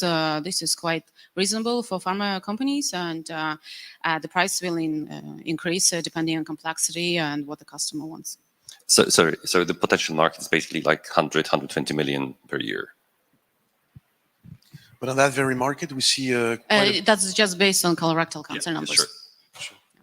I mean, on that very market, we see a boom of genomics. We see a boom in also quantum predictions. How do you tackle that competition coming up? So I just will say that a data analytics market is going to grow. I will tell you numbers. So from 10 billion euros in 2021. And it's going to grow to 77 billion in 2027. So it's going to be very exponential growth. There will be, of course, many players in the market. A lot of them will be analyzing various types of data. The applications would be different. What's, I guess, different for us is we are combining both technologies, so the customer can already validate the outputs, not only on the data side, but also on the lab side. We don't need to look for additional partner. Yeah. And what Marcin is providing is a patented technology that performs much better than competitors in his field. And the thing is also that many of those competitors have totally different business models. So they have their platform where they develop drugs for themselves. So they become small pharma based on AI or whatever other technology. So the big companies actually don't have such an easy access to them. And that's why we are actually different in terms also of the business model. Thank you.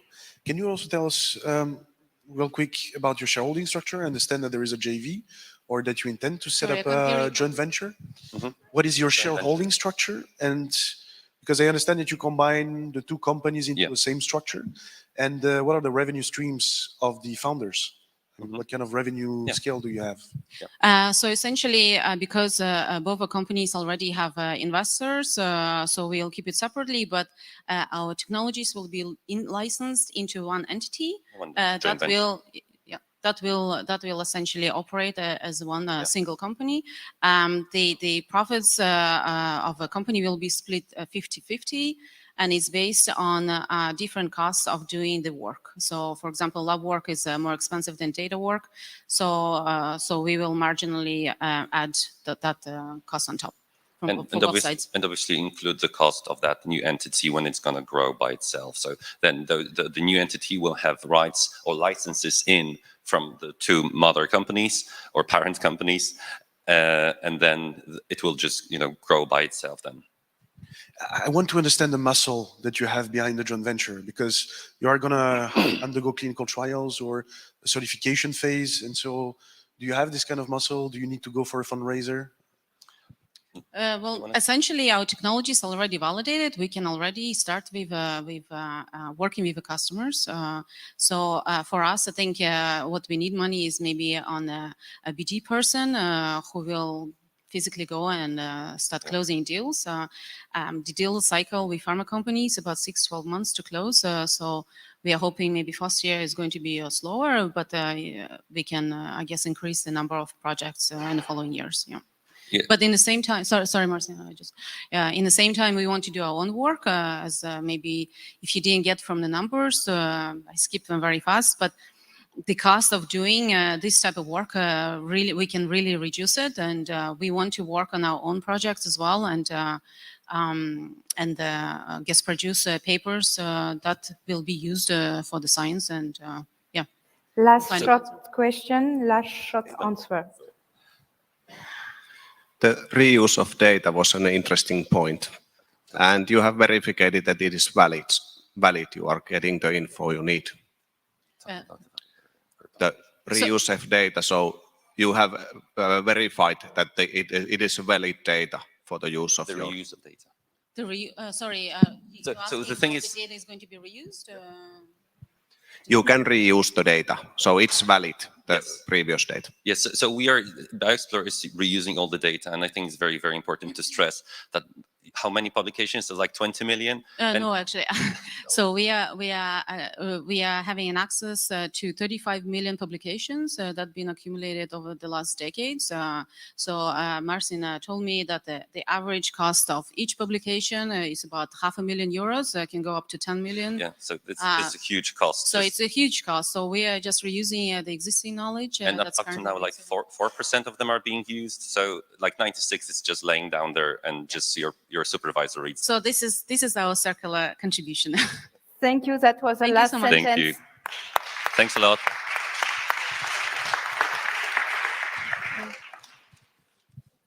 So now it's time for a break, 15 minutes break. Also for people online, we will come back at 11:30 here. So please be on time. To take a photograph of all of them? But where? Here? Okay, for people. Okay. Sorry, we will have pictures, group pictures for people who are physically here. We invite you to come on the stage, and yes, and Milan, our photographer, will take a pictures of us. So please come here to the stage, everyone.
Est-ce qu'il y aura la vidéo aussi de nouveau?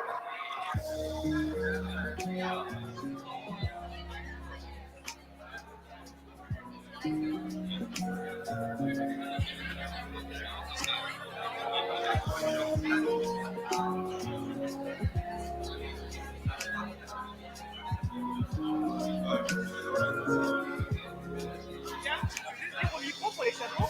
Il y a des chapeaux pour le soleil. Ouais. Non, juste pour dire au micro, parce que c'est pour hurler. Non, non, non, non, regarde comme. On mettra pour faire la démonstration. Pardon? On mettra pour faire la démonstration. Hi everyone!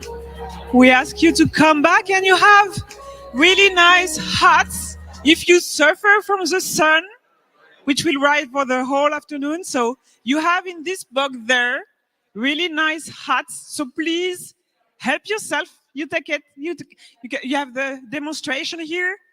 Put it like this. Well, no, not on my hair, but thank you.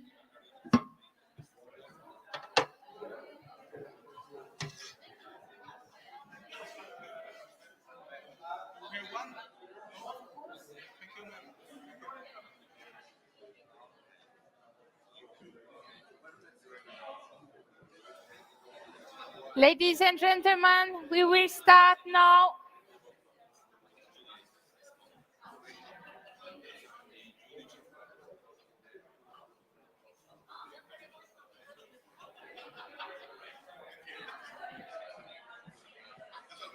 Pour le direct, comment on fait? Vous me dites? Non, on est déjà en direct? Ok.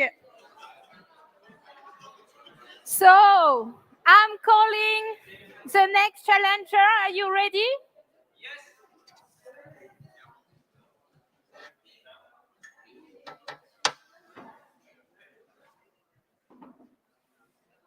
Juries, are you ready? Do you have your coffee, water, computer?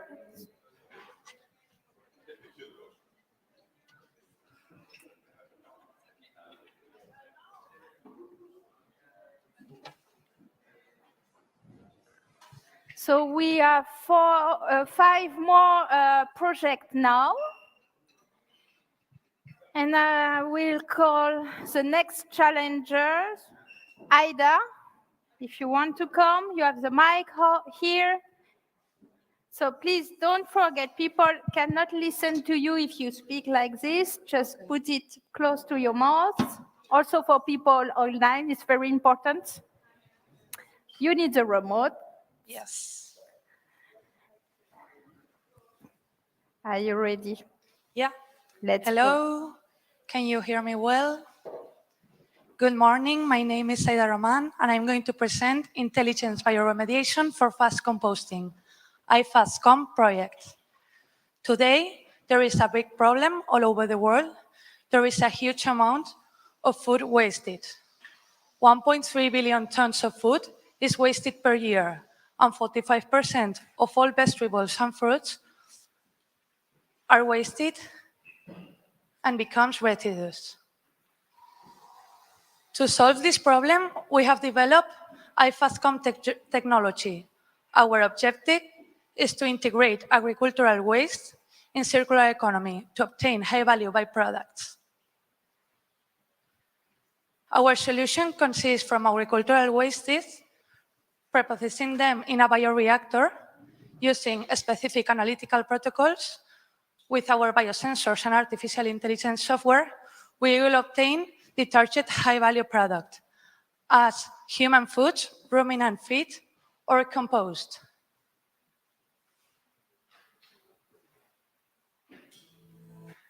Oh, sorry.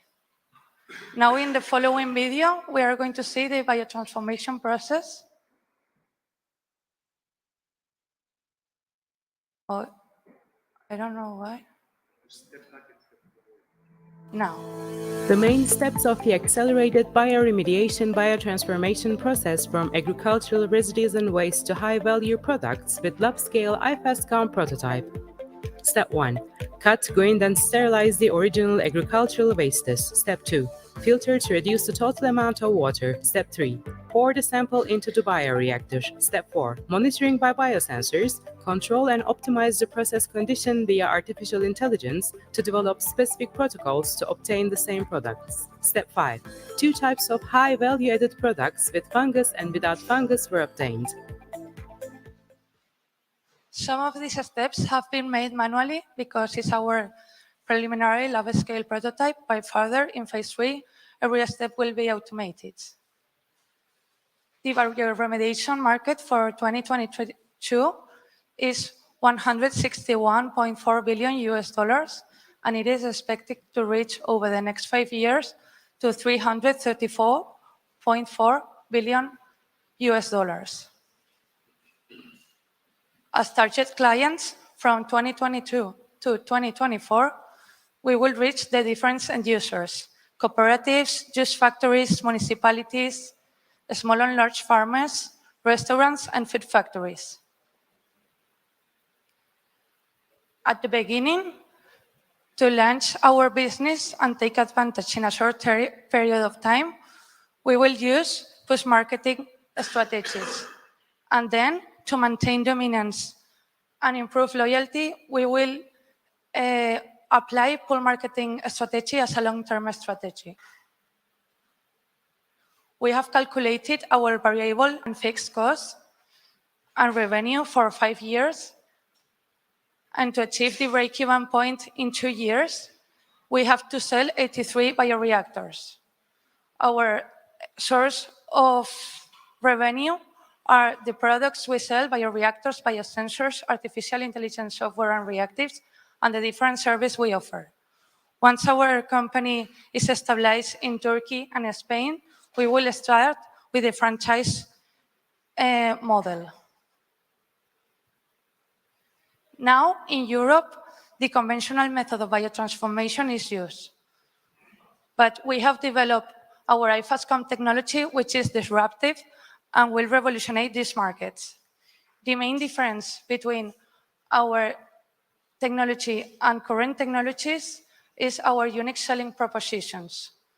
The monitoring capacity of measuring different parameters, biological, biochemical, chemical, and physicals, using specific microorganisms, the high quality of the output, the high digitalization level to optimize the artificial intelligence, the acceleration of the biotransformation process from 90 days to 2 days, and the high product selectivity.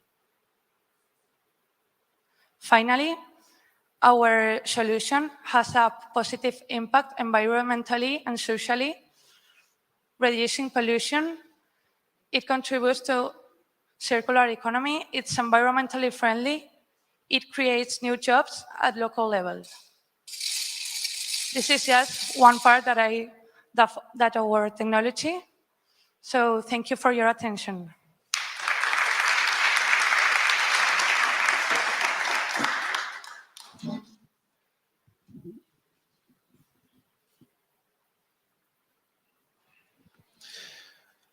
I want to bother you with financials.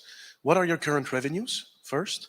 And can you tell us more, because we see in your presentation that, well, you go to around 500K next year. Then we have 1,000K, 2024. So can you tell us a little bit, what are the assumptions behind that? Do you already have some lead users to which you can sell? Yeah, for cost and revenue model, we make some assumption. Also, we have some early adopter client survey, both in Spain and in Turkey. And for the pricing, we use the competitive companies' prices. Just in Europe and in China, just new systems appearing. They are very new. In Europe, mostly conventional one. That's why it's very difficult to make like the pricing comparing the conventional one. But in our case, we use 3 different types of capacity of the reactors to sell. We contact with our possible customer to decide the capacity of the system. The first level, we will base the selling of the direct system, and then the microorganism and the service and the byproduct we are expecting to sell to use the information. As said, after reaching some maturity in the market, we are planning to use the franchise model to give the license and then to continue focus on the production to improve our systems.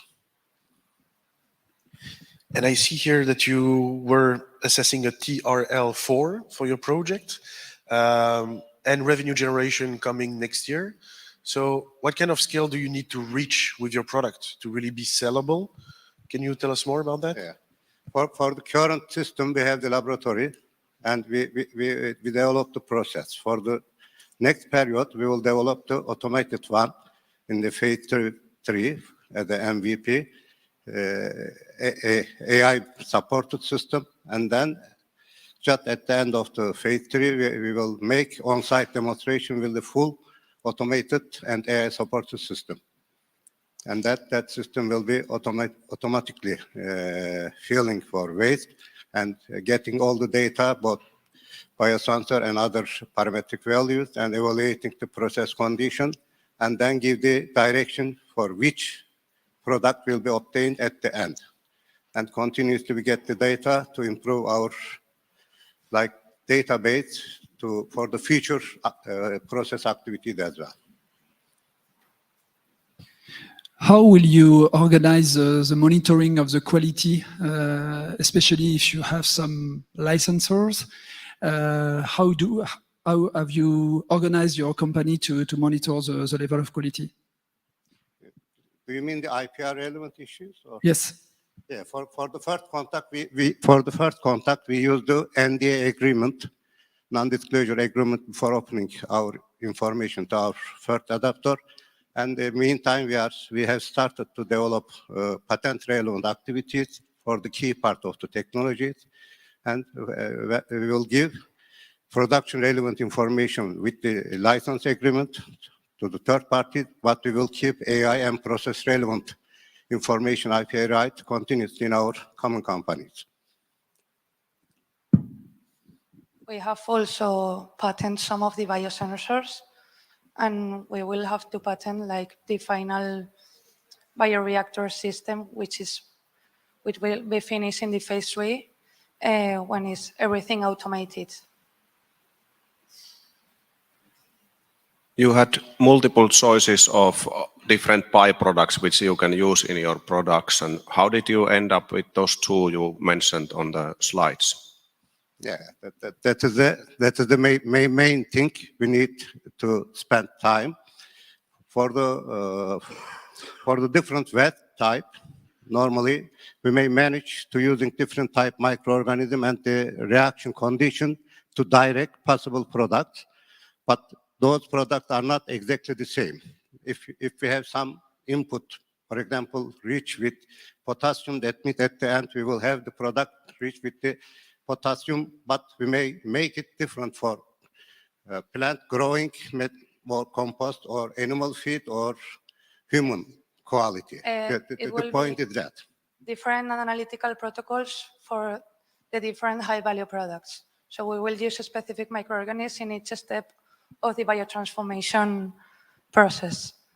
So, for example, to reach compost, it will be easier to reach like ruminant feeds because the steps will be easier, and we will end the product earlier with less microorganisms. Sorry,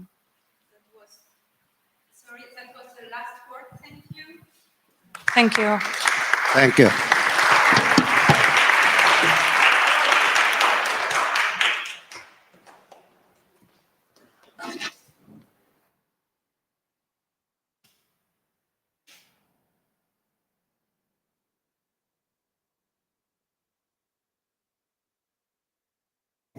So, jury, are you ready? Yes, so now I'm calling the next project, FMDrone. Adrian, the floor is yours. You have the remote control here, the mic here. Do not forget to put it close to your mouth. And let's go. Hello, my name is Adrian Ivan. I'm the CEO and founder of Headhunter Limited. And today I'm going to present you the Forest Monitoring Drone project. Our partner is from Finland, Binare.io. As you can see, we have a big problem. Our air quality year by year is degrading due to the planet's lungs that are affected by forest fires. By these forest fires, our quality of living is decreasing. Our solution for saving the forests is a smart, innovative drone equipped with a helium balloon and state-of-the-art solar cells in order to efficiently fly at low costs, surveying the forest and making a digitalization of them for the researchers. We want to bring into the market cost-effective solutions, and by monitoring the forest, we want to lower the grade of the damages provoked by raging wildfires. As you can see, the drone market size has been increasing from $22 billion in 2020 to a projected $43 billion in 2025. This is the global map of the areas affected by wildfires. It is a global critically issue, but it must be addressed with highly low cost effective solutions. The current solutions have late detection and the higher cost of operating. Our system will fly over the forest, make a digitalization model of the forest, and the software of artificial intelligence will automatically detect the zones with problems so that GPS coordinates will be sent in live time to the institutions that are taking care of the forest, such as firefighters, control centers, and other volunteers that survey the forests. We use state-of-the-art image thermal cameras and state-of-the-art artificial intelligence software on our drones provided by our partner Binare from Finland. Our team is a very consistent team. Our company Headhunter will provide the drone with the solar cells and helium balloon for unlimited range and flight time, and our partner will develop the software solution with artificial intelligence in Finland. Such as you saw in the photos earlier, we managed to make the proof of concept and the minimum viable product in phase 1 and 2. We managed to fly over the first forest, and we managed to have received letters of interest from partners in Italy, Portugal, Romania, and Turkey in order to start improving the system live over the forest and save them from these wild raging wildfires. As a direct competition, our competition has larger cost, starting from 300k euros. Our niche is that our system will be at a lower cost of 100k euros. We plan forest monitoring drone as a business model using direct sales, using FMDrone as a service, and as a manufacture and sale license. We want to make demos at our clients from which we already receive letters of interest and start to make flight demos over their forest to improve their costs of surveillance and preventing the wildfires. As a break-even point, from selling the products, we will have 15% net profit per each drone sold. And as a service, we will have 960 euros per day net profit if we fly 24 hours that day with our new innovative solar technologies and the helium balloon. As you can see, the break-even point as a product is from month 7 if we sell 1 drone per month. And as a service, if we have a contract with full 4 months of flying, we'll reach the break-even point. As an exit strategies, if our sales go well, both as product and both as service, we plan at 2025 to make an exit strategy with this business reaching more than 1 drone per month sales until then. As you can see, with the DigiCirc price, we plan with 25k to develop the final version of the drone that you saw flying over the forest. Thank you. Thank you. Just before starting the Q&A session, I just want to let you know that there was some problem with the slide. It was written iFastComp, but of course it's FMDrone. So now it's time for Q&A. Regarding your assumption of revenues, you are showing a break-even point at short term. What are the assumptions in terms of number of countries or regions to support the break-even point that you have shown? Yes, we, based on the map with the global problems, both Europe and both globally, we also already received letters from Italy, Portugal, Spain, and Turkey. By flying them at demo with our system, which already, as you can see, flies over the forest, we hope that by the data gathering from them to reach the other global parts of the world that are with forest fire problems and show them that we can manage these wildfires at low cost of 100k per system, not 300k plus as the competition. Yes, but what I meant how many countries does it represent to get the break-even point? Do you have to cover the whole Europe, or just one country is enough to reach the break-even point? Or I need one sale of one system per month, no matter where I sell it, Italy, Turkey. So from all my letter of interest, I hope that I can achieve one sale per month. I have a couple of questions, but I will select a few. I was surprised to see that your market is the drone market. I understand it to be more the fire detection prevention market, so to speak. And in that sense, I remember a company that I was working with a couple of years ago was using satellite data to really measure, the size of the trees and basically based on shades. So I'm surprised to see when you say there is no competition. There's plenty of competition in your market. Those guys are already selling to the firemen services of California. So do you have an accurate view of your competition in that sense? My competition begins at higher prices of 300k euros plus. I want to enter this forest file management by breaking the price at 1/3 of their price.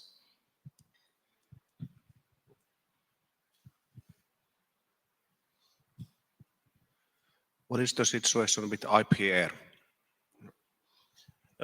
We plan to, after the final flights at our clients from the letters of interest, we will protege our design industrial drawings, and our partner from Finland will protect its software solution for detecting the fires and sending the GPS coordinates to the firefighters or to the researchers. So no need for expensive logistics. Only the phone in their pockets, which everyone also has a phone now, will be enough. And how you are quite long on this drone technology and technique. So how have you think to organize your manufacturing? Yes, as a manufacturing, from the prototype that you see flying over the forest, we managed to make the first calculus of one prototype produced by one employee in 8 hours. So by seeing how many sales can we have per month, we will start by having us, one employee, making one drone per month, reaching the break-even point in the 7 months if we sell 7 drones. Or if from the letters of interest we'll have further necessities of sales, we will, these are the letters of interest, we will enlarge our employee team so that we can make many per day. Thank you. How do you keep competitors out? The only way I can keep competitors out is with the price and the lack of logistic necessary. We live in the times where each euro counts.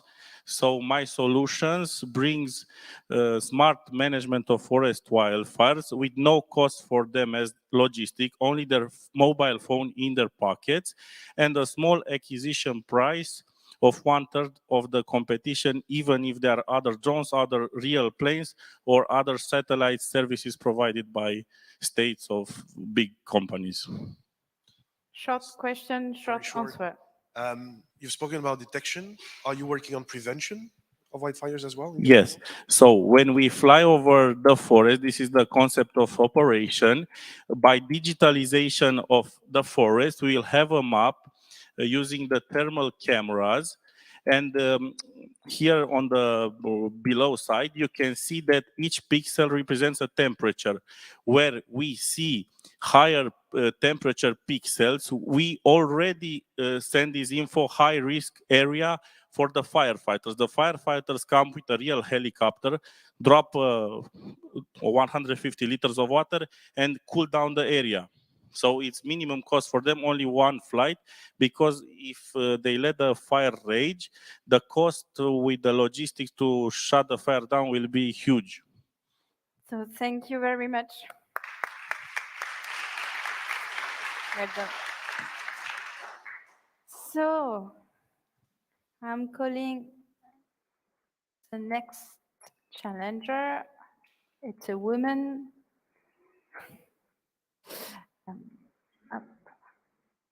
So Bioprotos, Rima, are you ready? I think I'm ready. Can I just try? Yes, please try. Yeah. Okay, great for you. Yeah. So let's go.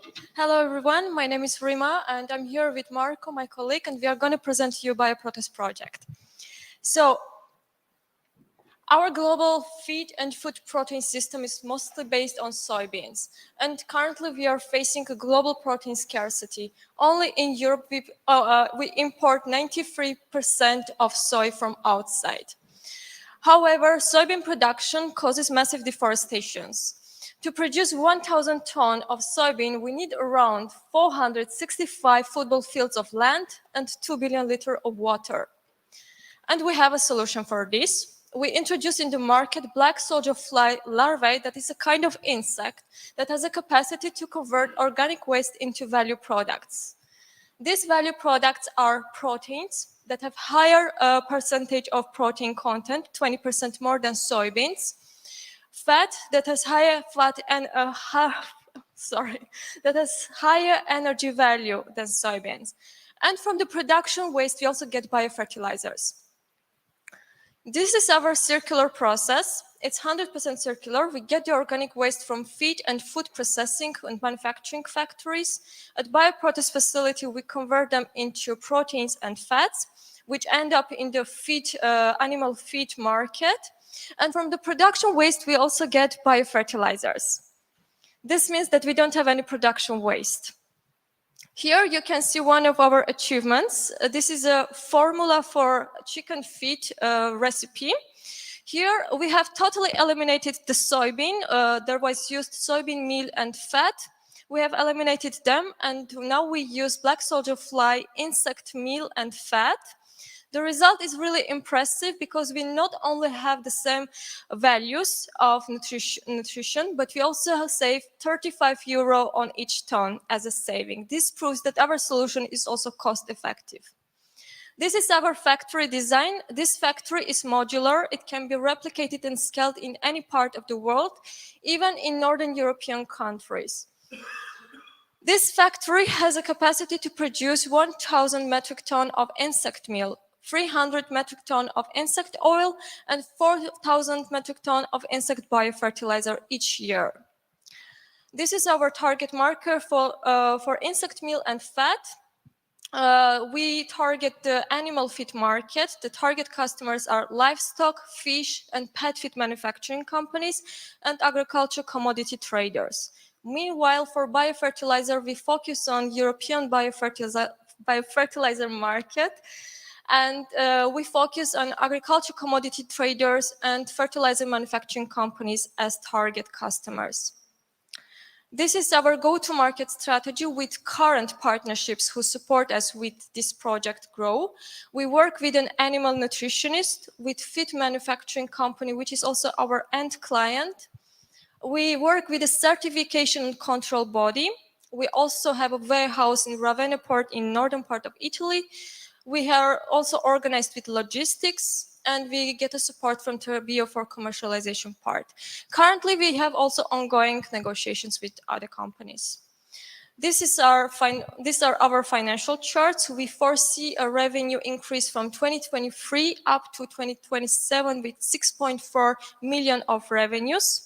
The CapEx, the cumulated equipment cost in total with 5.9 million of investment we need for CapEx, and the accumulated cash flow with a payback period of 2 years and 9 months is foreseen.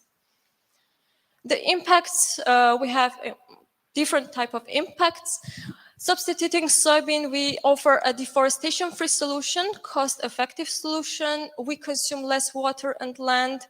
We drastically reduce logistics because we are present in Europe always, and we are not seasonal as soybeans. Then we also offer plus 24 new job opportunities with this new factory. This is our team behind the scene. Beautiful team. Thank you. So yeah, this is our team, and we are also going to expand this team with the factory grow. That's all. Thank you very much.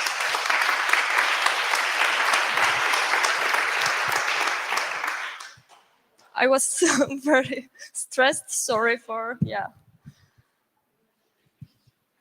Could we go back to the slide of the financials, please? Yeah, Good. Sure. Okay, here I need Marco. Just please use the microphone in front of your mouth. Yes. Yeah, perfect. I see an impressive ramp up in Q1 23. Can you explain how your projection have been built, and why is it so tiny on the second part of the business plan? Okay. So first of all, we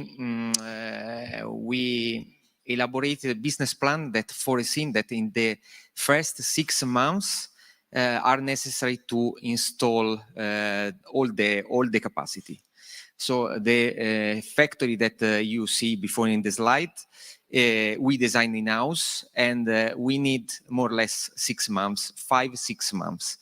After these 6 months, in the second quarter of 2023, we suppose to go in the ramp up and arrive to regime immediately.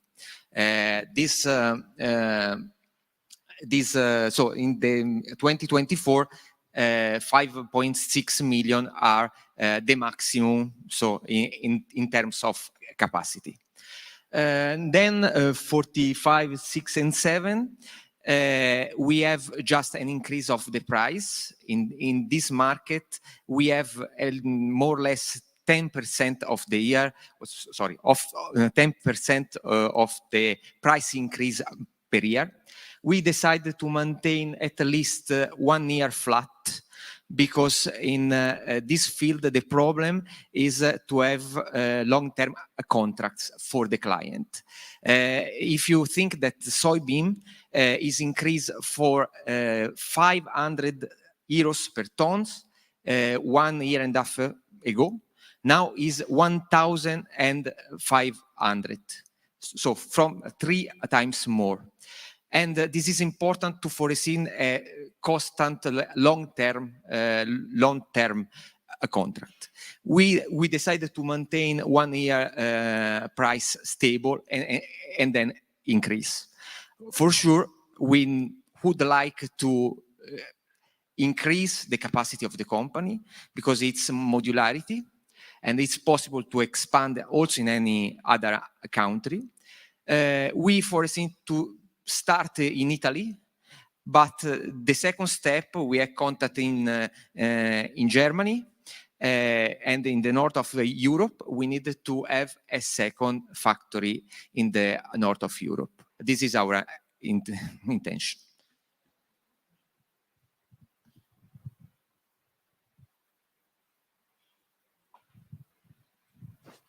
Your raw material was bio-waste. What is the situation with bio-waste in Italy? So do you see any competition on that as a raw material? What do you mean the competition? Can you get enough bio-waste to your production? Yes, we have already tried to get in touch with suppliers, and the factory actually that we did the design is close to this factory, so we can get the waste supply from these feed and food manufacturing companies, reducing the logistics as well. We test what the larva eats, and it is completely compatible what many products. And the waste is really huge. And today, companies near the place in which we would like to establish our company pay for disposal this waste. And for us, is a big opportunity to have this waste at least for free. Yes. We have considered all the costs in business plan, including the logistic. We included all the logistic to bring the waste in our facility in a distance of 220 kilometers. The maximum, this one. Last question. Small one. And I'm going to sneak in. I'm going to ask 2. I'm long, sorry. So first, IP protection, interrogation mark. And second, what are your investment needs? So I understand there is CapEx, but how about the team? What is your HR development plan? Yes, in terms of protection, no, we don't foresee any protection, only confidential strategy in our company. This is a motivation that if it's necessary, explain later, but let me see to show the CapEx.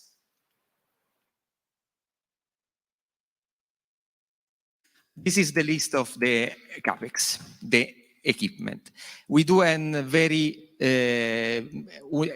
evaluation very carefully about all the necessary tool we need. You see that the final cost is 5.5 million. There is to add to arrive 5.9 the installation cost. And let me say, I put a contingency inside the plan. How much? 3%. This evaluation, I finish. Sorry. This evaluation will be done looking for the market value, no negotiation, no any discount. This is the price. In terms of additional staff, we need 20 people more. We are 4, but we need 20 people more to complete and to stay in line with the. Thank you. Thank you.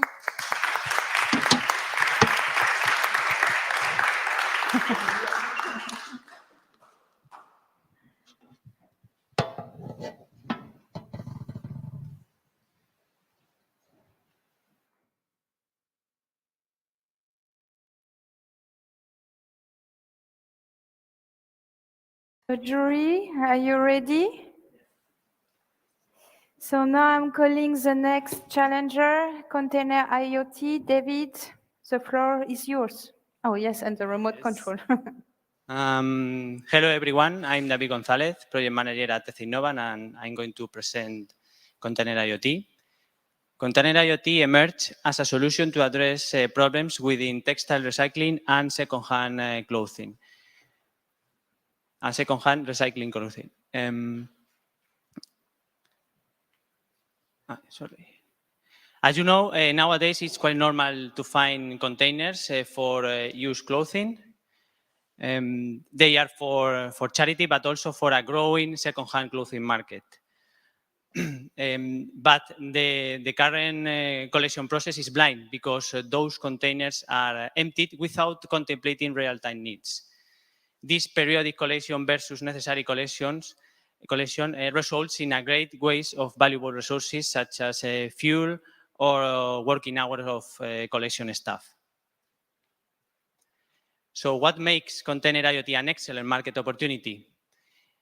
To name some, the second-hand clothing market growth, over 300% in the last 5 years, the expected market value from current 25 to 57 billion euros, or the European legislation which by 2025 will introduce textile waste management requirements.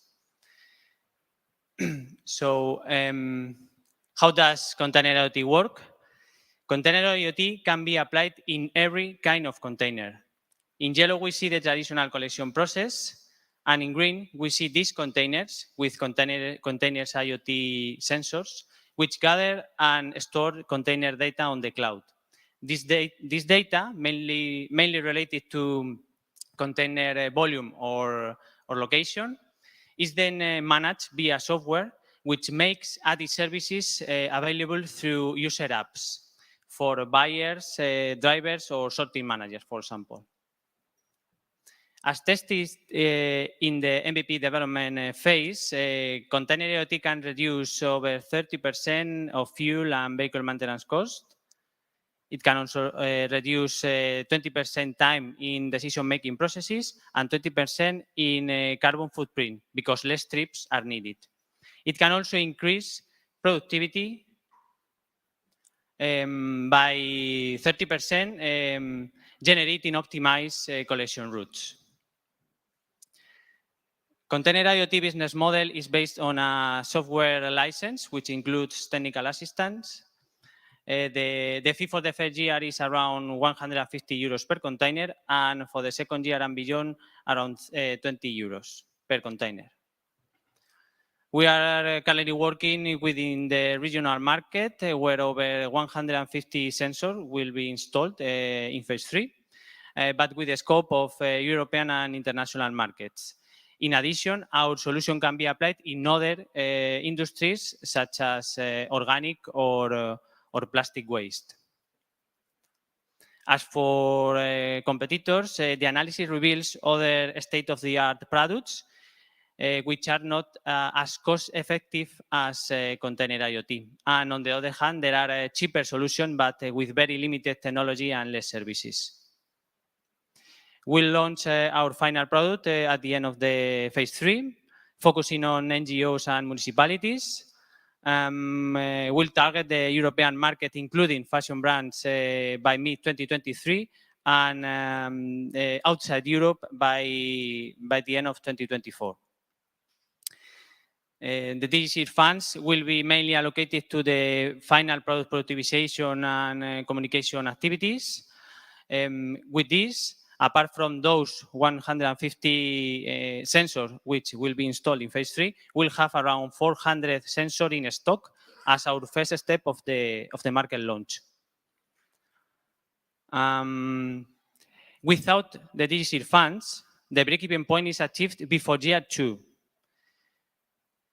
Within 3 years, around 400,000 euros will enable over 3,000 container IoT units up and running, reaching economies of scale, and an internal structure to integrate the productivization and optimization processes, lowering production costs, reducing price, and increasing revenues exponentially. This is our team and contact details, and thank you for your attention.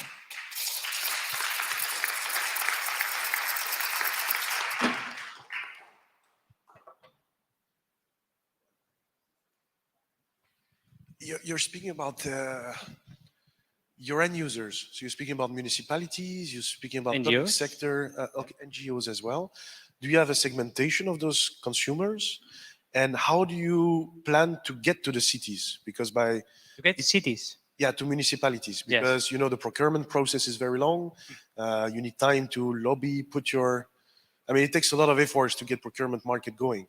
Yes, the thing with municipalities that nowadays it's quite usual to find them as owners of the containers. So this is why we are facing them. But nowadays the idea is to think about the next European legislation. Okay, the European legislation is going to provide or to compel them to provide resources and tools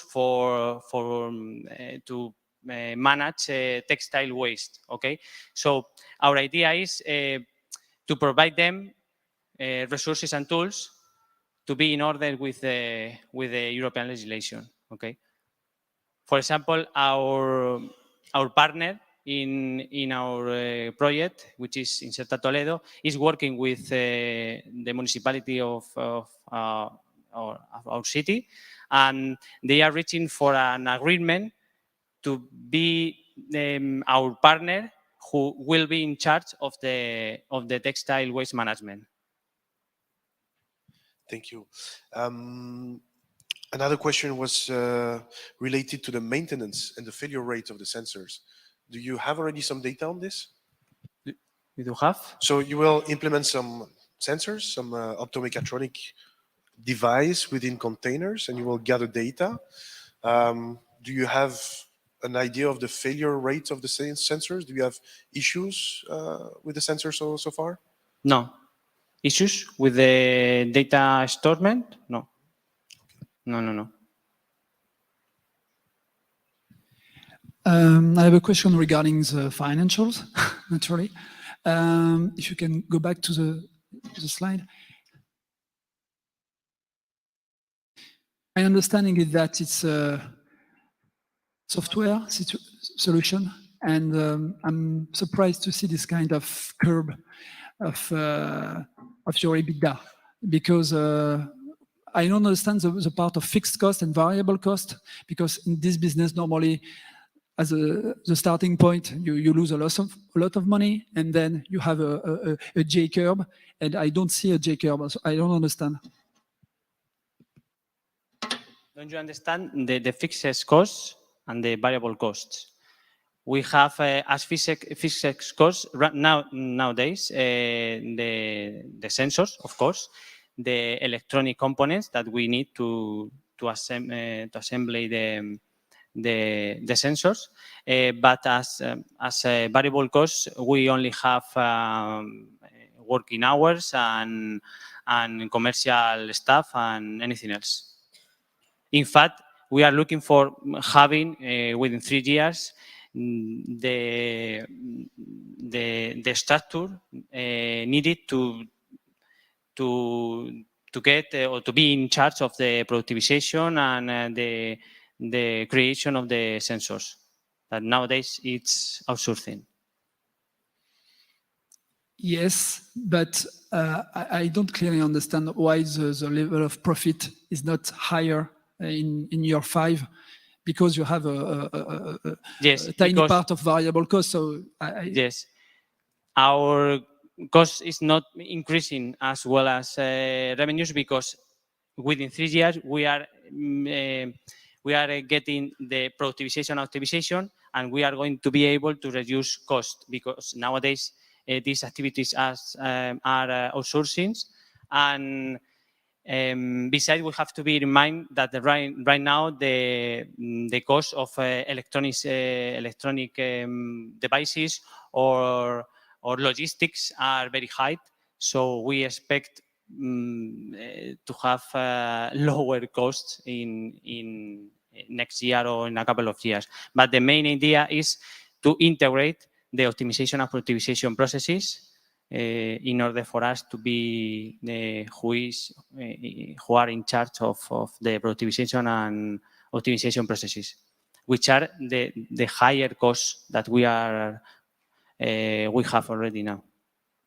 So that's it. Thank you very much.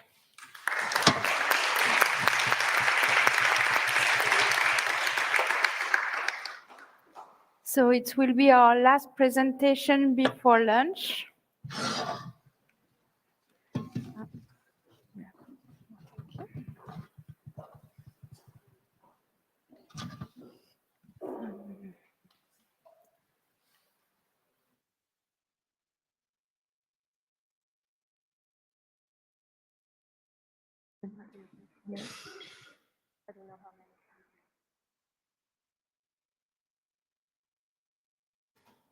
Good afternoon, everyone.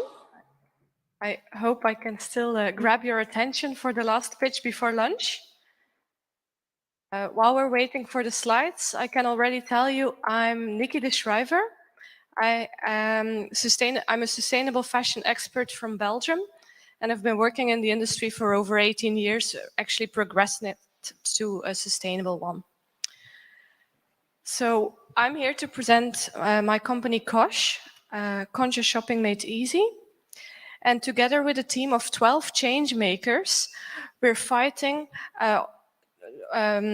or we want to help the fashion industry to become more sustainable, because the industry is one of the most polluting and also, and it hasn't been mentioned today, slavery-driven ones in the world.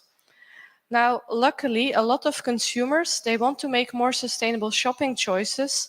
However, they're completely overwhelmed and they can't distinguish the truth from the greenwashing by the very misleading sustainability campaigns of the larger retailers, who are actually doing more harm than good.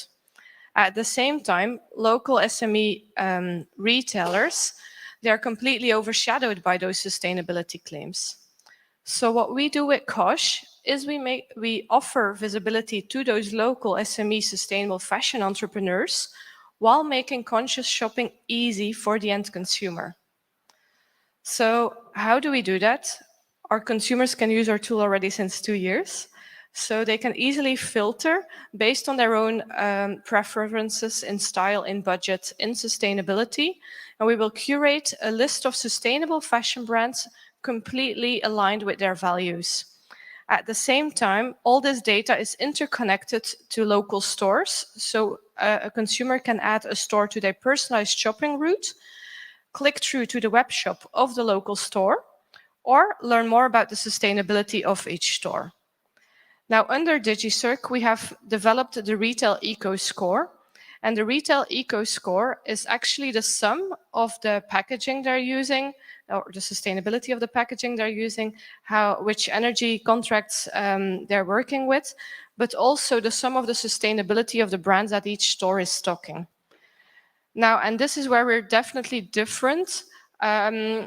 Every brand that is on mentioned on our platform for those retailers has been screened on over 265 points in 7 different teams, being the ethical working conditions, the materials and their environmental impact, how a brand is catering in a circular economy, the distance of the supply chain, the animal well-being, the longevity of the garments, and last but not least, the transparency of a brand. Because it's one thing to state something, but it's a whole different level to be able to prove it as a brand that you're actually sustainable.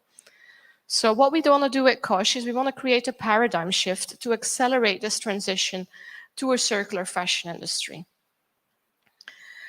We launched in 2019, and ever since we've been guiding 375,000 consumers to more local shopping choices at our 350 member retailers. Our members are located in 16 different cities, mainly in Belgium and the Netherlands. And on top of that, we even have 4 fixed city collaborations with Antwerp, Bruges, and Mechelen in Belgium. But under DigiCirc, we were able to also launch in Amsterdam. And on top of all our digital products, we also make sustainable shopping guides. So it's very accessible also for the less digitally native people. So by our launch in Amsterdam, we showed that we are really we really have a highly scalable model. And we were the #1 sustainable fashion platform in Belgium already, but now we can prove that based on our Google ranking, we're also the biggest one in the Netherlands.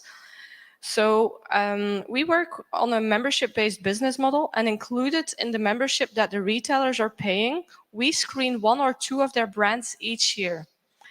And as such, all this data interconnects, but it also is our USP because we can screen the brands in a more objective way than all the brand screening platforms who are actually receiving commission based on affiliate marketing. We've calculated that by 2025, for opening in 6 countries only, we have a market potential of 3.8 million euro. And we're in the middle of doing our seed round now. We're only missing the last part. Most of it is on our account already, but we're looking to DigiCirc to complete it. And if you look at our financial model, you'll see I'm quite risk averse and also very realistic. Because of the 400,000 projected revenue we were supposed to have this year, 297,000 euro has already been secured. We're using the money to build our product roadmap under what DigiCirc is one of them. And the slides shifted a lot, sorry for that.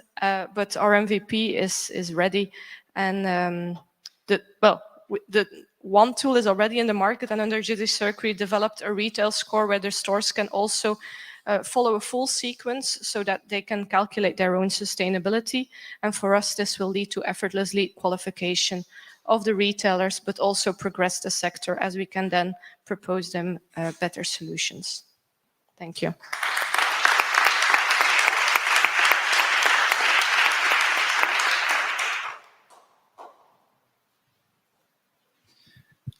I think that the main pillar of your business would be the quality of the information. Yes. What is your strategy to make sure that your information are always up to date and remain independent from retailers and also from the different brands? So in terms of the retailers, like we're independent from the brands because we work mostly with multi-brand retailers who pay the membership to our platform. And included in those membership, they pay us to screen 1 or 2 of their brands each year, depending on the level of the membership. But also retailers that pay us, they value it if we are very critical towards the brands, because the retailers that are our customers, they want to be the pioneers selling the sustainable fashion. So we have also given them feedback like, look, these are brands who are actually not passing the test. And over the past 18 months, because fashion is cyclistic, they have phased out that brand, for instance. So that's a feedback loop that we have behind the scenes, which is also a part of the impact that we're making. So that in terms of not greenwashing, that would be an example, for instance.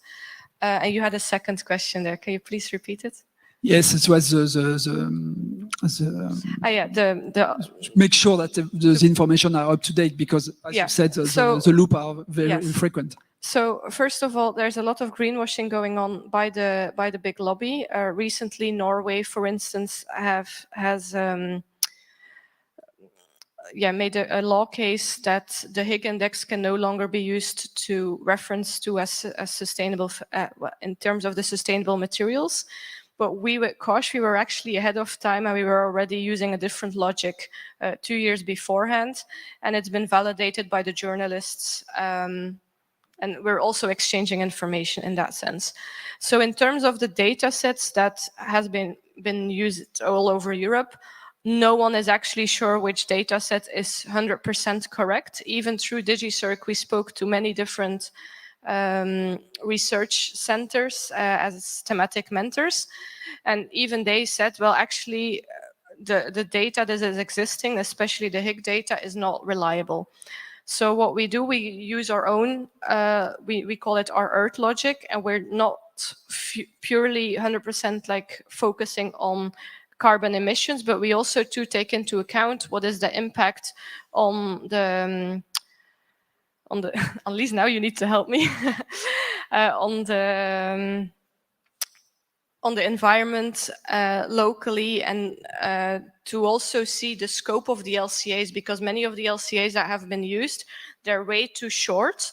They're calculating from a specific material or fiber is grown up till it's an undyed yarn. But the life cycle of a garment is by far larger. So if you only take the first part and you don't take into account the coloring of the yarn or the end of life phase and it's ending up on landfill, it's quite problematic. So we are including all of that research into our model. And secondly, with the product environmental footprint coming, we're monitoring all the existing transparency tools that were also on our competitors' slide, but we see them. So one, we're monitoring them, and we've noticed that a few of them, they have really good systems on calculating carbon emissions, eutrophication, and so on. But the problem there is they deliver a tool to the brands fill in the data, but no one is checking the data that the brand is filling in, so the brand can actually do whatever.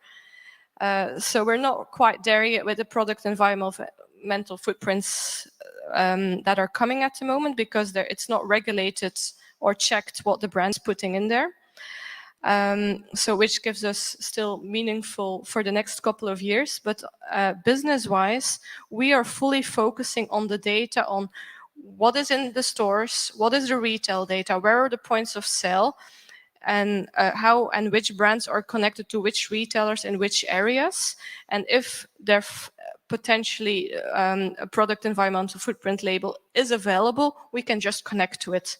So we are already building our tools that we will be able to keep connecting to whatever label will be coming or which will win the regulations, while focusing business-wise more on how to build on retail and to consumer-facing communication. Thank you, Nikki. Thank you.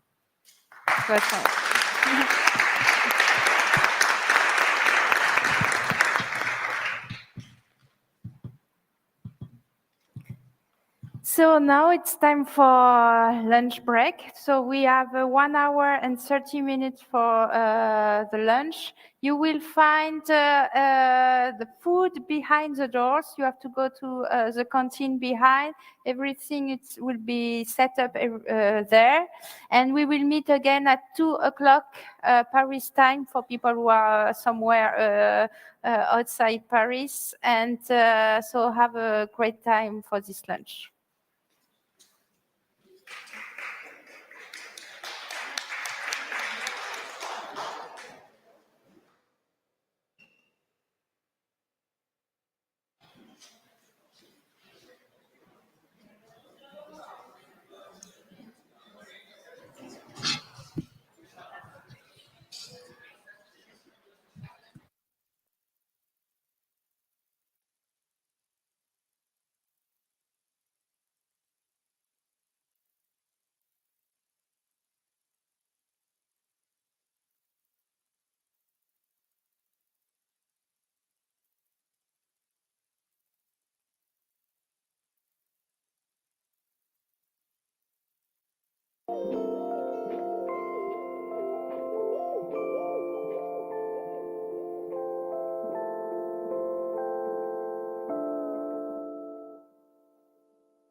Il y a la musique. Non, ok. Oui. Ah, super. Donc j'appuie, ça suffit? Ok. Une fois pour mettre la slide et une fois ça va. Super, merci beaucoup.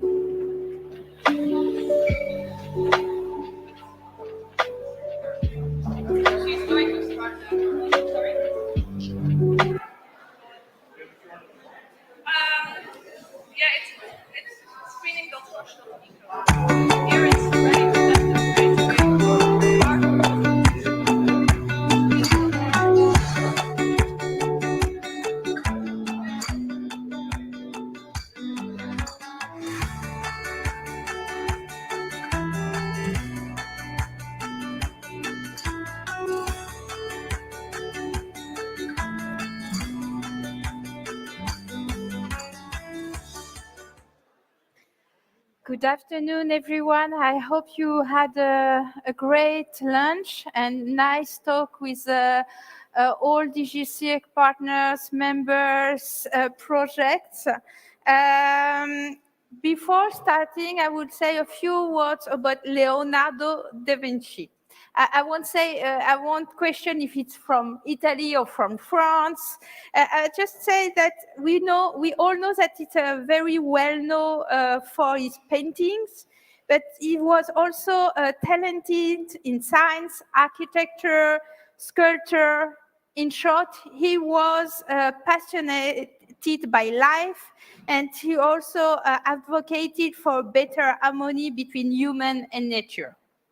He had for idea to take nature as a model. And if we generalize this to the DigiCirc innovators, I will say simply DigiCirc innovators are descendants of Leonardo da Vinci.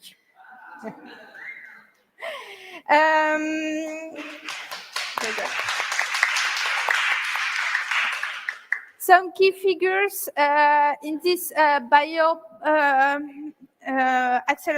bioeconomy acceleration program. There are 29 SMEs from 15 countries, 15 European countries. And in this, let's say, network, and I was counting also people who were pitching. There are 7 women who are pitching, who are CEO in this program. So, and now it's time to start our first project for this afternoon. I will show you the program, sorry.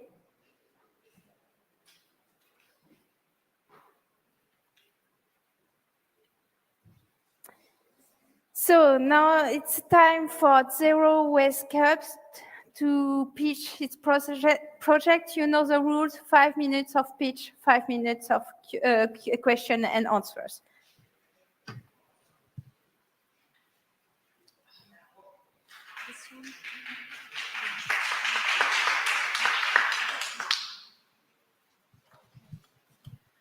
Hello, everybody. My name is Dagtzidou, and I'm here to present to you a proposed solution to the problem of single-use plastics, particularly single-use plastic cups. In a country like Greece, where people go to the extent of ordering coffee at home, takeout, and at work with delivery, we end up with more than 360 million single-use plastic cups wasted in dump sites every year. With the introduction of the single-use plastic ban, especially on plastic cups this year, we saw the introduction of the environmental fees for each single-use plastic cup of 10 cents. This leads us to wasting in dump sites more than 36 million euro every year. Of course, this is not just a literal waste of money, but it also causes several logistic and accounting issues to the businesses and their clients. Zero Waste Cups is a circular solution designed to help communities achieve zero waste. Our solution consists of the circular supply of a bio-based, biodegradable cup, which is offering a satisfying packaging experience to both businesses and eco-conscious people. We try to close the loop at all ends. The cups are being used and returned by our clients. We collect them, wash them, and control them before redistribution. The water that we use for washing the cups is also being repurposed in our green wall Verteco washing system. Also, the material that we collect from damaged cups is also being repurposed for the production of other products. In DigiCirc, we're able to develop the digital tools that we consider necessary for the monitoring and tracking of carb circulation and the environmental outcomes of the system.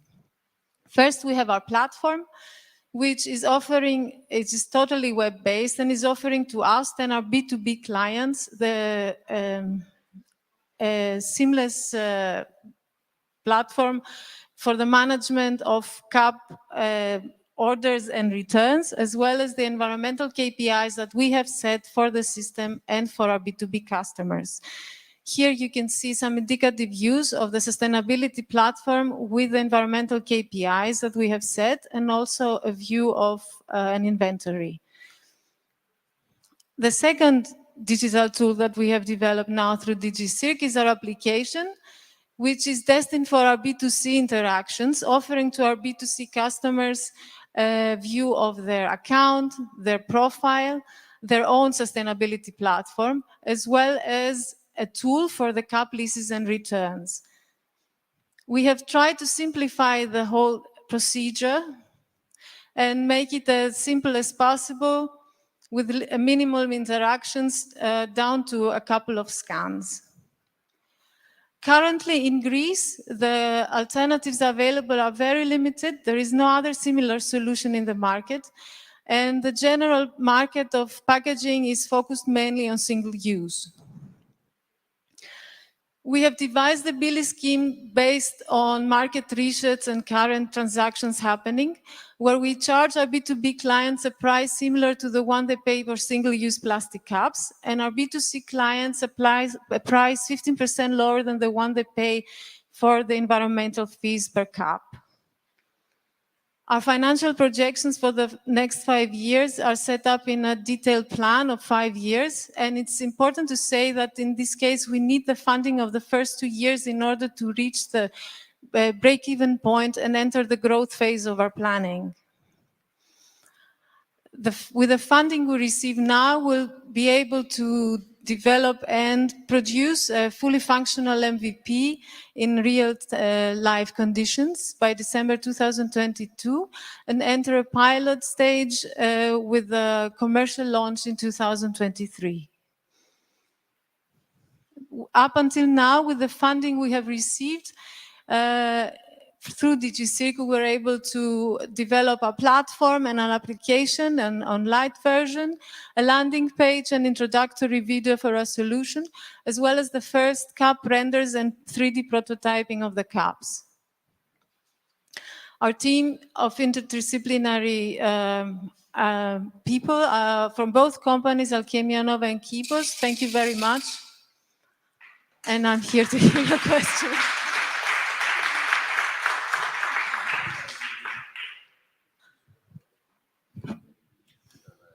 Why do you 3D print the cups? We 3D printed them now to see and check the material because we could not find any production of plastic cups using PHA, PHB mixtures, bio-based, biodegradable, the ones we want to use for our cups. In the market, they do not exist, so we tested the material and we used the 3D printing in order to see how it, first of all, how it looks like, and then test it. For example, I'm using this in December and I use it every day and wash it and it looks like new still, and I'm really amazed about that. And you have some post-treatment as well? Some, forgot the word in the peaufinage. Anyway, I'm sorry about that. No. I'm losing my English very often. Okay, and so is it powder-based or is it filament-based? This is filament-based, of course, but we will not produce it like that for mass production. This is done now for the first tests, and for the first market research. And we have developed several designs, and we want to check now which one is the most beloved one and focus on that one, of course. And the idea is to first have the MVP with 100 cups in a limited live space, like a cafeteria of a university. We're already in contact with them, or a college. And then move up to 1,000 cups with the first commercial launch, and then to 3,000 cups. If I can complement to what Polymnia said, the next phase will entail the mass production with injection molding, which is quite pricey, and therefore we need to have this testing phase and prototype phase before we make the next step in terms of mass production. But at least scalable compared to 3D printing, so it's good news. Another question was about the, okay, now I understand better the financials. How about traction? Do you have already a survey of potential customers? How did you apprehend the willingness to pay of the customers in this case? The customers we have interviewed, first of all, the B2B customers, they're waiting for an alternative solution to the ones that are being offered, because they're obliged to have alternative cups that are for multi-use in their business for their customers, but the customers usually do not want to use them. And they are then ending up using single-use cups, which are either paper cups or some other alternative cups, which are more costly than the previous single-use plastic cups. And they're kind of waiting for an alternative to all these current solutions, and they all say they would like to have a more sustainable solution in their shop, but they want to see it first, and they want to see the cup first. So it's kind of, we also want to design the cup within the first stage and be able to also test the material and approach our customers as well. So we want to have a functional cup, a functional interface, of course, digital interface, in order to approach them and tell them, this is our solution. But they also show interest. We have interviewed about 30 businesses, and they have all showed interest, but they want to see, of course, the product, so to say. For our B2C customers, we've also done a survey of more than 100 people, and they're all very interested in this, because the ones that are more sustainably awakened, so to say, they use their own cups, but they all say it's not practical at all, because they have to carry it with them all day, and then if it's dirty and they cannot wash it, and then the barista in the store, they do not want to wash it for them. They're not, and it's another issue, the fact that the law says they have to wash them, but the law for the hygiene law of Greece forbids it. So it's a bit of a not really thought through that point. But there are several issues that they also face, the people that they use their own cups, and they're also interested in using another alternative. How about the greenwasher unit? Is that technology and solution, circular economy solution ready? Yes, I can show you in our Excel slides. This is our Verteco green wall unit. It is already been developed, it's already being sold. It's a technology Alchimia Nova owns, and it is repurposing, it is cleaning the water and deems it suitable for repurposing, either watering plants or greening, or reusing it again as water. Thank you very much.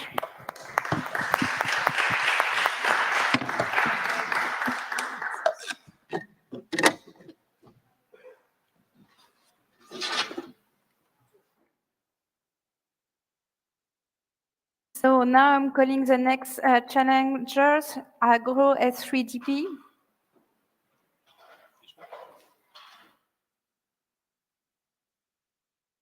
Are you ready? Hi everyone, just to say that I'm not Sylvia. Sylvia was supposed to come, but she got COVID before coming. Then I will be there to present you this presentation principle. Then, yeah. It's a pleasure for me to present you AgroS3DP. It's principally a machine learning algorithm platform for real airborne microbial monitoring, principally to protect food facility from pests. This is principally based on a sensor of a device that we have been developing for the healthcare sector, where we are able to do a real-time airborne microbial monitoring of bacteria such as Salmonella, Listeria, and Ecole, principally using Raman technology and measuring the volatile organic compound prints of those bacteria.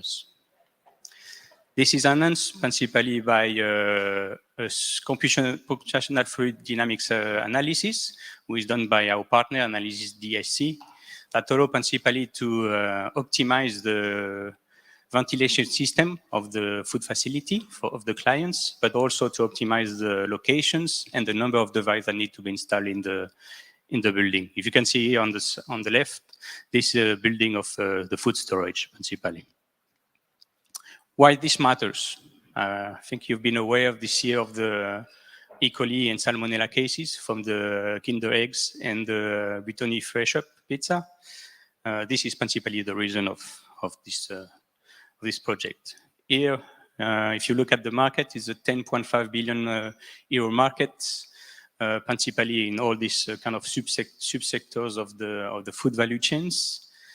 And as you can see, principally, this is a current system where you have to do a monthly sampling, where principally most of the company do a monthly sampling to be able more or less to see if there is an outbreak of bacteria.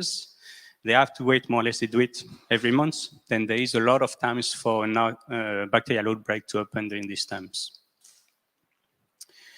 Currently, there is alternative solutions from ours, principally based on the biological aerosol detectors, who are principally not specific to bacteria, to one bacteria. You have the Inos, who principally not rely too much on the reproducibility. Then you have the cartridge systems. Principally, you have to use more or less one cartridge per bacteria, and you have to change principally the cartridge every time you reach the detection limit. And we have our system, at the contrary of the other ones, automated.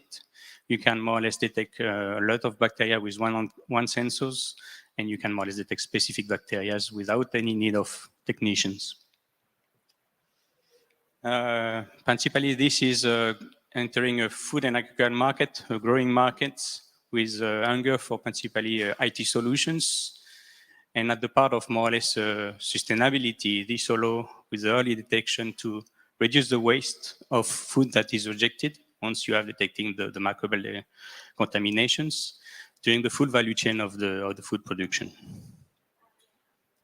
Our market entry, principally with the help of the DigiCirc phase 3, will be done with an implementation in La Union, with one of the most biggest company in the fruit and vegetables market, where will be principally implemented. And then we will follow with other regions and other clients, principally with the support of Caramar, with a bank specialized in the agricultural and food sectors, with whom we've been already participating in the incubation program just before DigiCirc.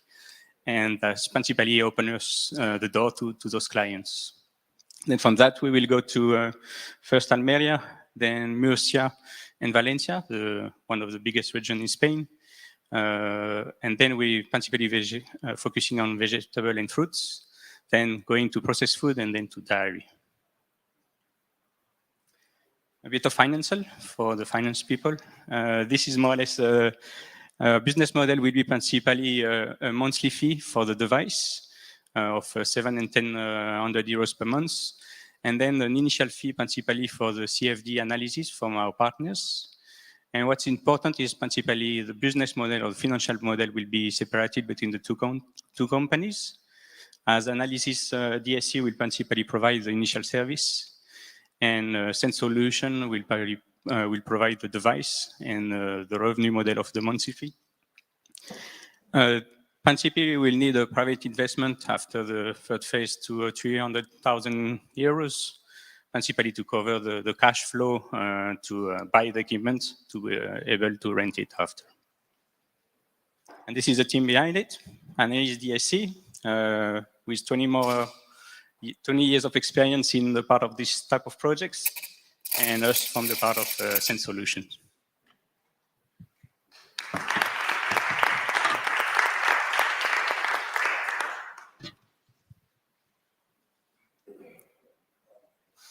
So now, Jury, it's your turn. During the test that you have done, how many clients are ready to adopt it and ready to pay for it? And what kind of clients are have the highest level of willingness regarding your sensors? Indeed, the food sector is not the first sectors. The primary sector is the healthcare sector, hospitals, where we've been principally developing this device primarily. We're now more or less adapting it to the food sectors. And at the beginning of DigiCirc, we were starting with the greenhouses, but we ended up that they were not willing to pay for it because the space was too big. They will require a lot of sensors. Then we focus more on the storage, the food storage, and principally the large food storage, where they have more margin to be able to implement these solutions and to principally use it, principally because if they have an outbreak in one part of the food storage, it may spread to the full food storage. And this is more or less the risk they may encounter.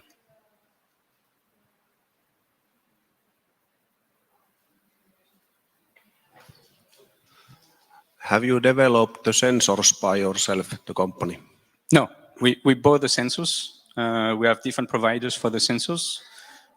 We have more or less a third company that do the assembly and the manufacturing of the PCB. Then we implement principally the software inside, the telecommunications, and the design principally have been done by us. But we have a third party provider for the manufacturing of the device. And how about the IPR side of the? That was logical.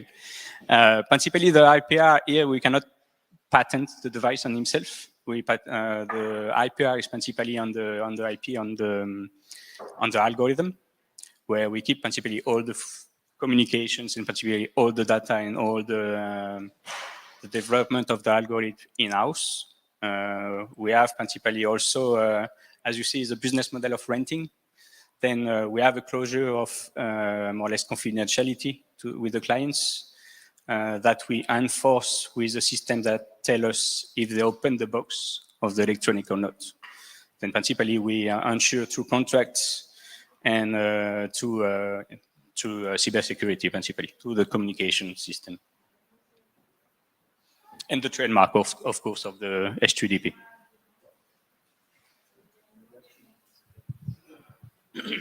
You actually stole my question, so, you know.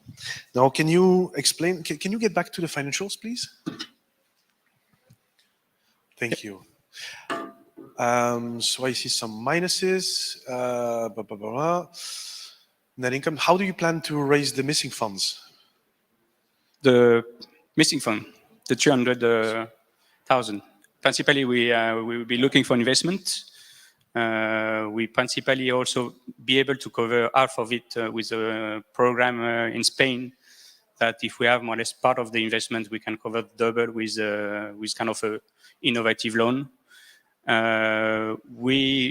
This would be the fastest way. We could plan without the investment, principally with an agreement with Cajamarca, for example, for financing more or less the buying of the equipment.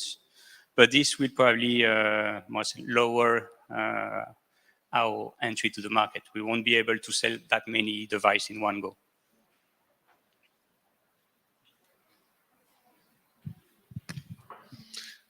That's very good. Thank you. Thank you.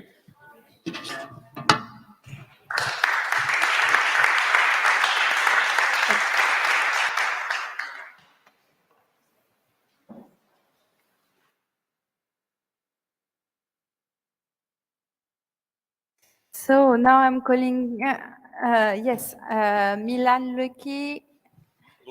Lukic, sorry, and a presentation of IO3TS. Are you ready, juries? Are you ready to listen? Perfect. I give you the remote control. Okay, thank you. Let's go. Hello, everybody. My name is Milan, and I'm delighted to be here with you today in front of the IO3TS consortium. So what is our idea? In the modern agricultural production, one of the key issues is the protection of your crops against the pests and pathogens.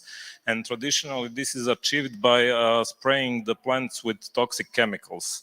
And once you introduce those chemicals to the food chain, it's bad for the human health as well as for the environment. So the legislation in the European Union and elsewhere is shifting towards the abandonment of usage of those substances. This gives a really bad headache to the farmers because they need to find some alternatives. If they don't use any protection at all, they face the risk of huge yield losses between 50 and 100%. And there are some alternatives that are available, but they are expensive and not very efficient in comparison to the chemicals. And this is where we come in. We offer the smart and automatic plant protection system, and we prepared for you a short video explaining our concept. IO3T project provides greenhouse producers a sustainable alternative to chemical pesticides through AI-powered ozonation systems. Sensors are set inside your greenhouse for collecting information about temperature, humidity, and illumination. Satellite data is also collected for microclimate information on the location of the greenhouse. When combined, this data allows advanced AI algorithms to forecast pest and disease outbreaks. When necessary, AI, like a silent guard, applies ozonated water to your plants. After disinfecting your greenhouse, ozone naturally converts to oxygen without leaving any toxic residues. IO3T, chemical-free, organic food enough for everybody. Previously, we already implemented the system for the protection against the airborne pathogens, but during the scope of this project, we extended our solutions for the protection against the pathogens that are below the ground.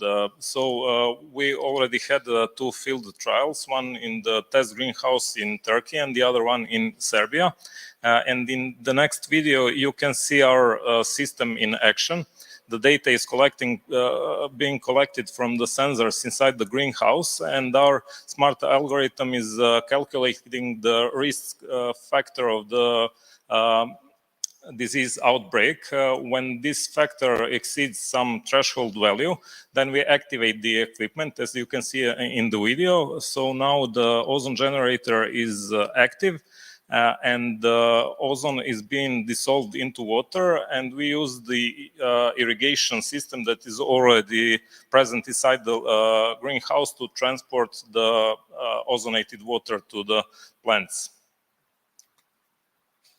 Regarding the business side of the story, for the start, we are focusing on the tomato and banana producers, and we estimate that we can achieve about 50% of the increase in end product value, and between 3 and 4 years for return of investment, depending on the type of the crops. We named our business case IoT as a service, and it consists of 2 components. One is the ozone generating equipment, which is available for 2,600 euros, and it covers the area of 1,000 square meters. The other component is subscription to our smart algorithm, smart system, which is cloud-based, and you get it for 80 euros per decade per month, and together they make fully automated and sustainable plant protection system. We're already present in the Turkey, where we have field trials. So in the next couple of years, we will expand to the whole of Aegean Turkey and the Spain, because they are the greatest producers when it comes to the greenhouse tomato and banana production.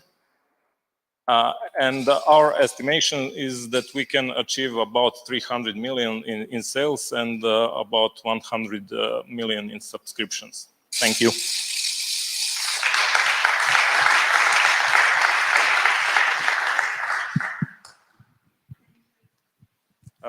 Another member of our team is present online. He's the man from the computer. You can see him there. Hi. So now it's time for question and answers. Can you tell us a little bit about the price structure? What is the price structure? For example, ozone is a bit pricey. How do you guarantee that this is an efficient business? The cost structure. Sorry about that. The cost structure. So as I already explained, there are two components. If you can... Yeah, Honor, do you want to answer? We have a time lag of about 6 seconds. So. Yes. So the ozone generator is the main hardware that we are selling. I'm really sorry for the voice, but I'm going to try to... We can hear you, just go on. As I can. So the ozone generator is sold for 2,600 euros. Right? And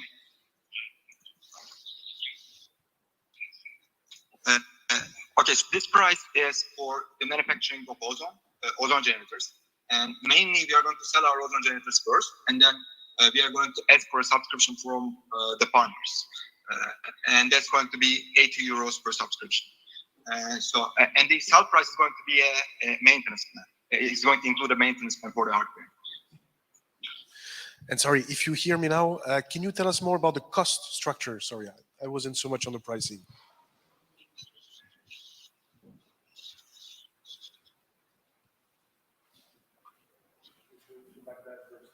Yeah. Okay, I got you. I'm sorry. So right now for the hardware, we have a 60% profit margin. So 30% of the 2,600 euros is the cost of our product.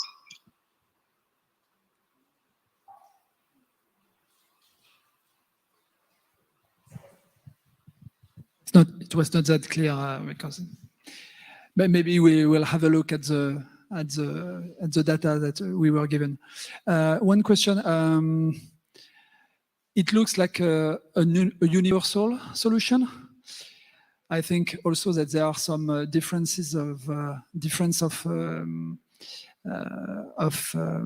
efficiency between different plants and vegetables.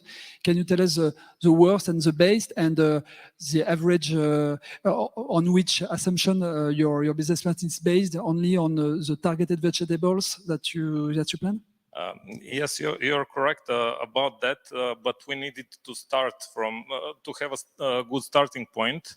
And we chose specifically the tomatoes and the bananas for two reasons. One of the reasons is that tomatoes are usually grown on the hydroponics substrate. And the people who are growing the tomatoes on hydroponics, their mindset is more open to high-tech solutions. Because in agriculture, you have that resilience in adopting new technologies and new ideas. So it allows us to more easily penetrate the market. And the other one is that the greenhouses itself that are used for production of tomatoes and bananas already have the necessary infrastructure, because we are not making the greenhouses from scratch. We are using the existing fogging system, which is usually used for the climate control inside the greenhouse. But now we plug our component and we use the fogging system to protect the plants from the airborne diseases. And also we use the existing irrigation system to protect the underground parts of the plants. So in that way, we can achieve a holistic plant protection. How about the competition? Yes, about the competition, there are various types of competition. First is of course, the chemical producers, but the things are not going to their favor regarding the legislation. Also, there are producers of the organic pesticides which can be used, but there are some other problems with that kind of solution. That is the pesticide resistance that gets developed in few years. So you cannot use the same product continually. You have to switch to other solution which is not very good. And there are also some companies that actually apply the ozone. But as far as we know, they don't have the smartness. They don't have the automation feature, which is very important. So you have available ozone generators from the competition, but they need to be operated manually. And if they are not used in the proper way, you can do more harm than good. So this smartness components is also very important. Thank you. That was the last answer. Thank you. So bye-bye online. Let's continue.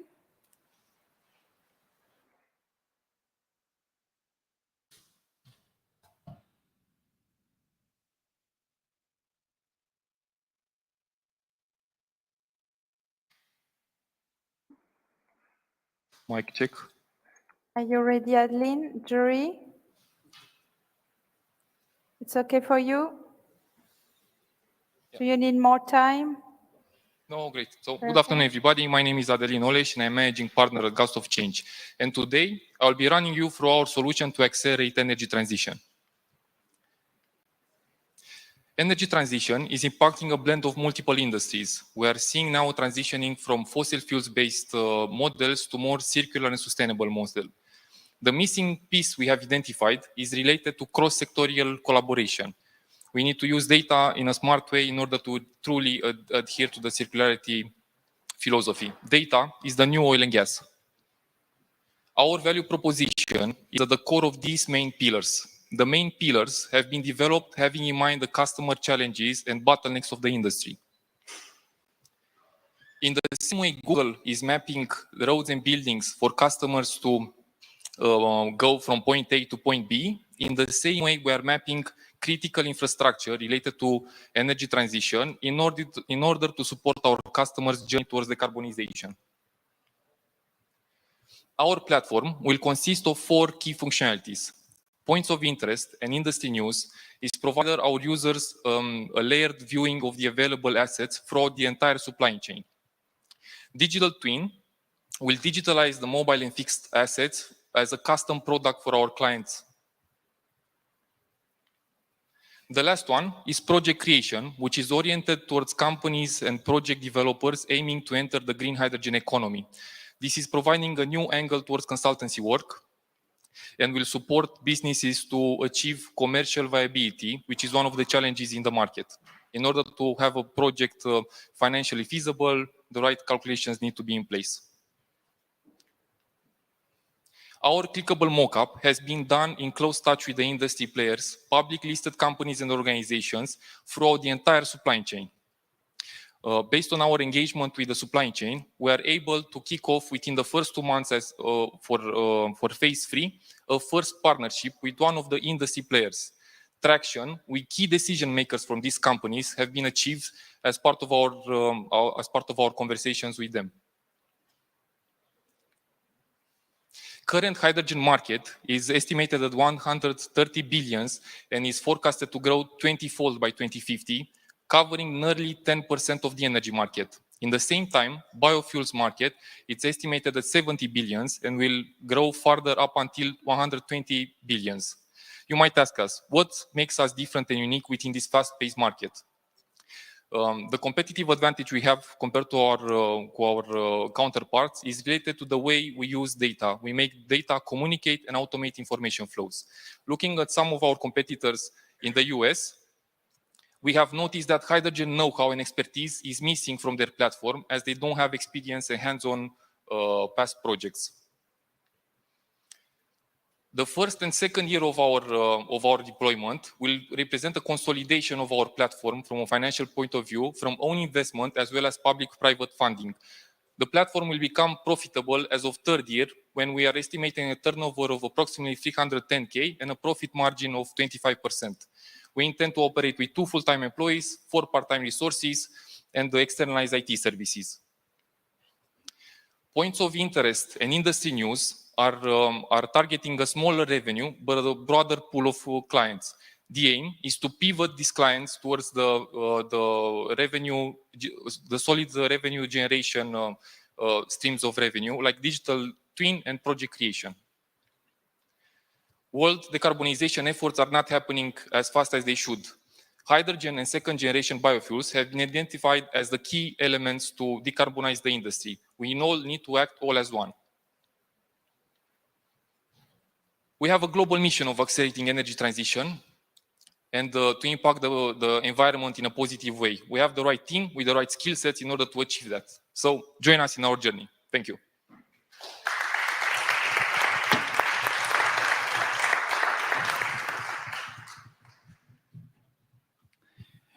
You have explained that you have managed to commit the blue chip and the industry as a whole. Have they committed to open the book of their data, of their own data of the industry? Because it's a key pillar of the solutions that you propose. Yeah, sure. I mean, that's a very good question. Let's put it this way. It's still the early days of green hydrogen economy, and all the players out there, they want to showcase that they are entering the space. So most of the oil and gas companies, they're renaming themselves towards energy companies, and they want to showcase that they're really putting money inside. Most of the information is already publicly available out there on all the websites and all the reports from the European Commission. We're basically translating all those reports in digital data, which can be used as analysis for companies to achieve financial sustainability. So that means that Air Liquide opened up its data to you? No, you used publicly available data from those... Publicly available data, as well as, since we are targeting, we need to think a bit about the customer segmentation we are looking. Air Liquide operating model is gas transportation. So in order to make their operations more efficient, they will be interested to engage with us for digital twin and project creation, as well as the subscription model. And can you tell us more about the validation with those big players? Because they all have quite different angles. What happened there? When you say we got this solution validated by them, did you have a proto? Did you have a demo? Yeah, sure. What we can see on the slides over here, this is one of the clickable mockup we have developed for all 4 functionalities. And we have had back and forth conversations with them in order to make sure that our solution is also sorting their business challenge. Looking at the project creation in particular, you can take the example of public transportation companies which want to shift from diesel buses to hydrogen buses. They are struggling to understand what's the capex investment, what are the operational costs, at what price they can buy the hydrogen, and at what price they can charge for the ticket itself. So the entire industry, because it's missing the cross-sectorial approach, it's standing still and is not accelerating in the way it should. Imagine that by 2030, greenhouse gas emissions, they have to be halved. There are not that many years until then, right? 8 years.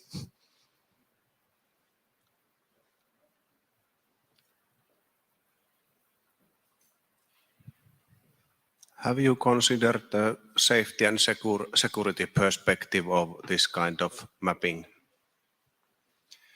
Yeah, sure.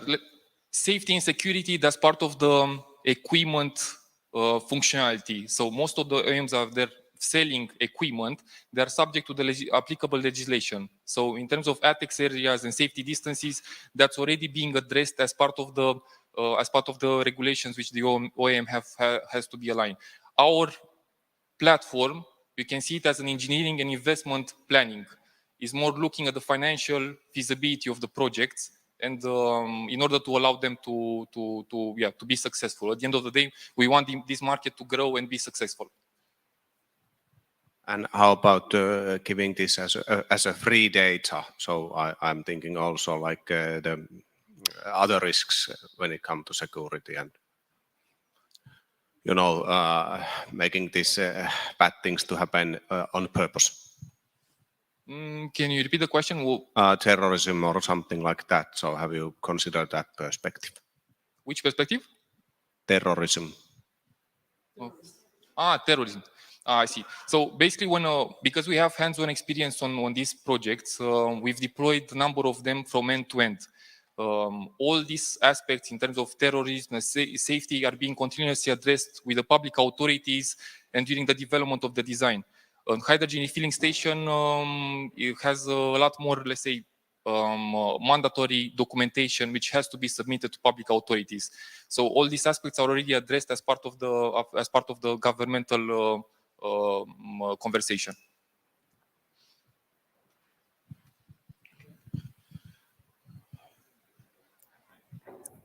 Okay. Last question. Okay, I'm keen for another question. Everything is clear for you, Jerry? So. Yeah. Shall I explore more? I see that safety. It's the one, and everybody in the market when it thinking about hydrogen. If I have 30 seconds, then maybe. Yeah. No, where I'm struggling a bit, it's we had a similar company a couple of years ago working on that for offshore, and whenever they went to the big corporates, then they had a closed door to data sharing. So how do you apprehend that, and how would you guarantee the security of the data also from a competitive point of view, because those off-takers, they want to kill each other. Yeah, that's a short answer. Short answer. So we have hands-on experience, and we are in touch with all the supplying people, all the supply chain and publicly listed companies we've seen. We've deployed projects for them, so we have access to their leadership, decision makers, people, which are more than keen to adopt the solution because it will accelerate the bottlenecks they are having as a business. So in terms of data, we already have validation that they are keen to share this data with us because they want to drive the change. See, therefore, gust of change. They want to drive the change in the industry. But do you have written agreements from them? Yes, we have written agreements. Thanks. Sorry about that. So it was our last presentation, our last piece for today. So I want to applaud everyone here.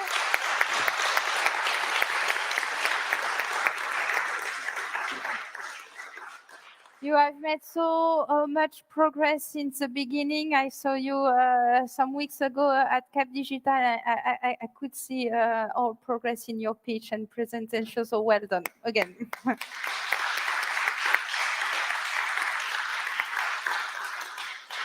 So now the program.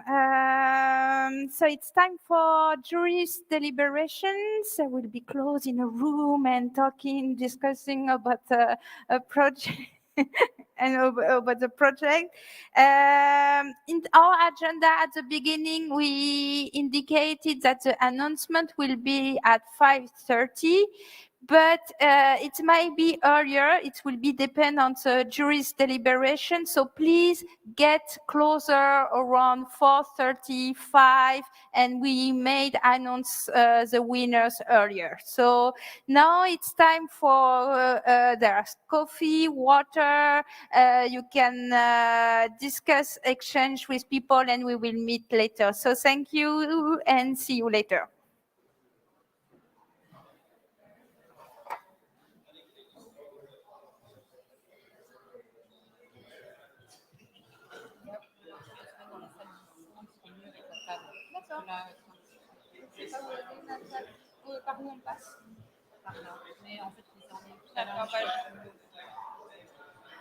Du coup, là, c'est terminé, ils sont en pause. Ouais. Et donc, là, les jurys vont délibérer. Et ça, c'est déjà fini au final.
Just don't go behind this like line. Just try to be somewhere in the middle.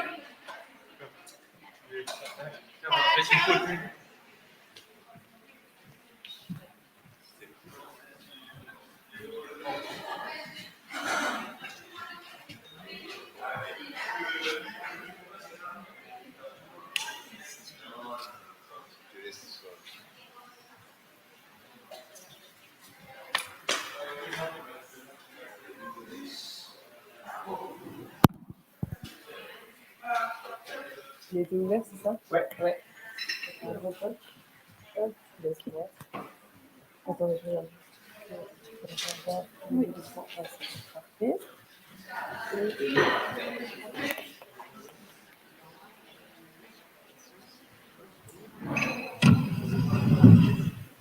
Ouais.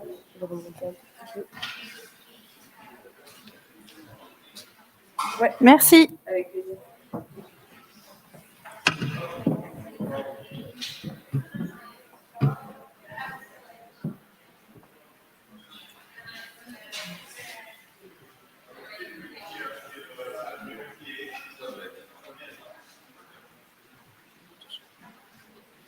I didn't make me pee.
Hi, everyone.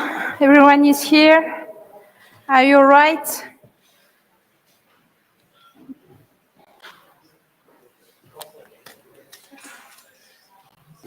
We are waiting for juries. They are coming and they will sit here. Bastien, we can launch the video if you want, if it's possible.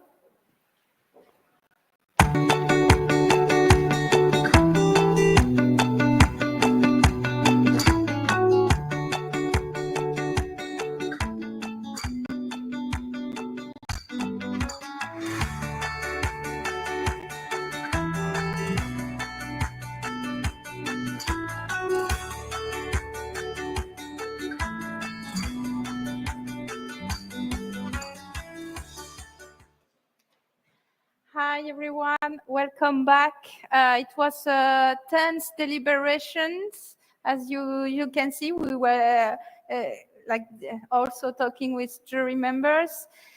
And now it's time for the winner announcement. But before saying the names, again, I want to congratulate you for all the effort you have made during these 12 weeks. And I hope it will give you a lot of opportunities, possibility for you for further development.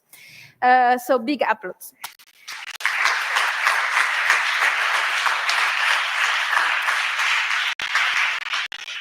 So now I will announce in alphabetic order the winner consortia. So Agro S3DP.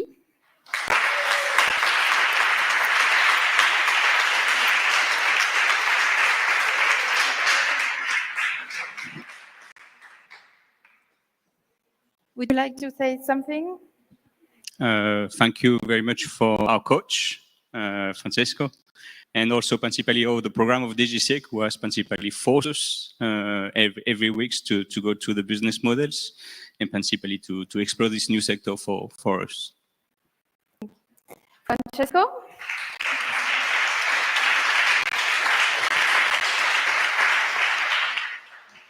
So congratulations. It has been a very intense journey. It's definitely a prize that you deserve.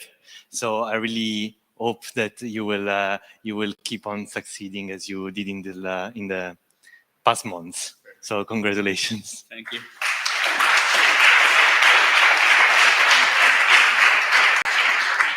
So now I'm calling the second winner, Bioprotos.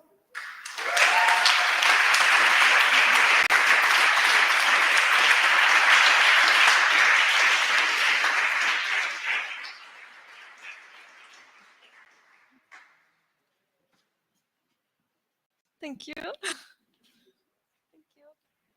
Me? Yes. Good. After the financial part,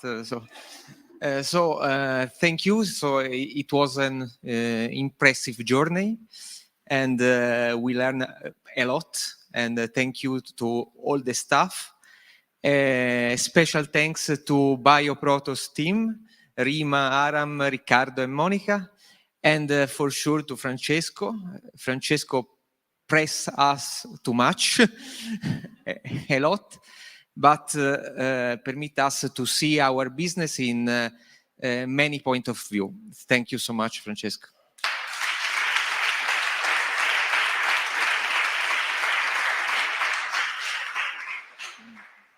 Francesco, the floor is yours. So congratulations. I have to say you had a really impressive achievements during this period. And it's probably the consortium that has made more improvements in the all three programs. So really deserved. Thank you so much.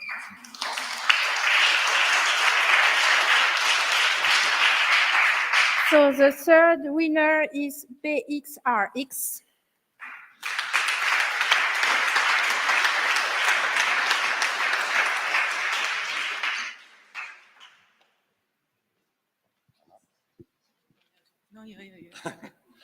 Yeah, so Anna was talking already. Thank you very much. I was very stressed, so I'm even more now. For us, it was a very because of what happened during the whole thing. Anna just had to reschedule everything, get everything together, and we are very happy to be here and to do the next step. And we hope to do our job to the hopes that we post. Thanks, guys, everybody. I just want to say thank you so much to every single company here. Everybody done a great job, and although we are the maybe 5 finalists, but I think everybody has really nice solutions, and I wish you all the best, and I hope you will succeed with what you're doing. So thank you so much, and Francesco again.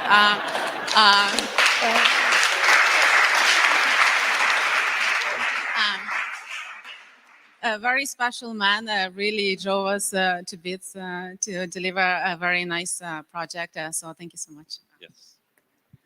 So congratulations to you as well. I also think you had an incredible journey. You had to face difficulties that are not common.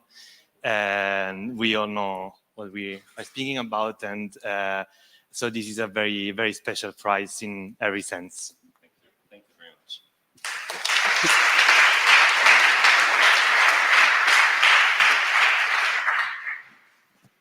So now I'm calling the fourth winner, which is Koch.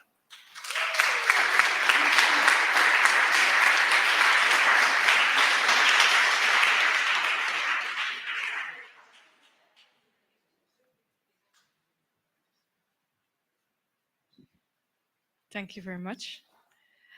Thank you to the jury, and I see a red line here, so also thank you, Francesco, who has guided us through the whole process. But especially thank you also to our consortium partner, Ballistics, who is following remotely and who have worked day and night to not only develop 2 prototypes, test them in the market, but also fully finish our MVP overnight yesterday, ready for this morning. So thank you very much. And also to the rest of the team who's making the dream come true. Thank you.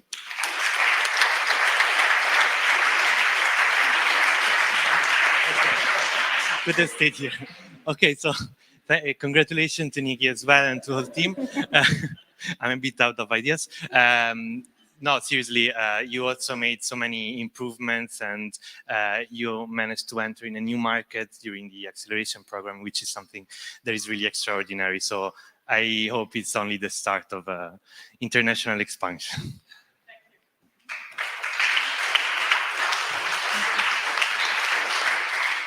And the last winner is INSILICO.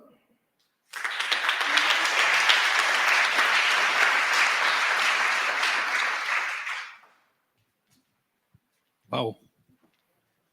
Thank you so much. And Joanna, thanks to you. Finally, someone else, right? As the last one, I think I will say thanks to the entire DigiCirc team for putting this all together. This is a truly pan-European thing. It's just amazing. Kudos.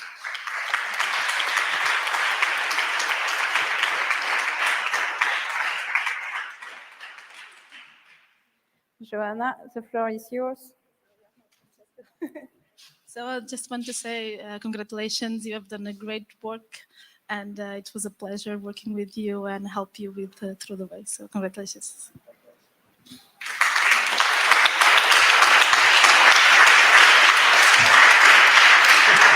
So now we are calling the other consortium. We have a medal for you to remind you that you have done a lot of progress during these 12 weeks and that you have to keep continue this work. So congrats, all of you.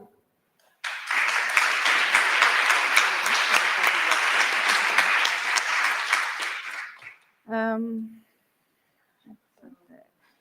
take your medals after.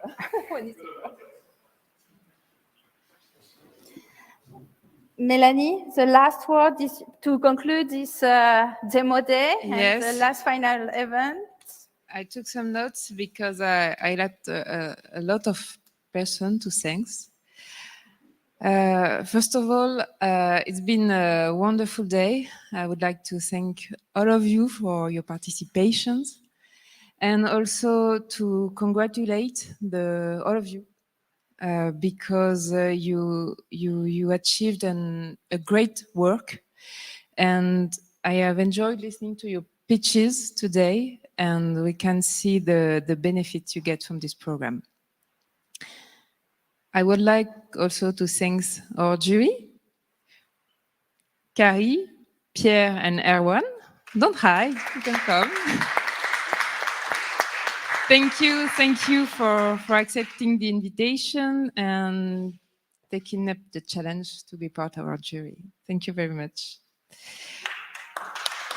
Of course, Nothing would have been possible without our 5 business coach. So Sonia, Arturo, Joanna, Francesco, and Lorenzo. Thank you for your commitment to this program and your support, not only to the consortia, but to me. I would like to really a special thanks to all of you. Also, I would like to thank the great communication teams, Katarina, Elena, Davide, and of course, Milan. You have seen him all day. Thank you very much, all of you. And also, a lot of people worked behind the scene to make this event a success.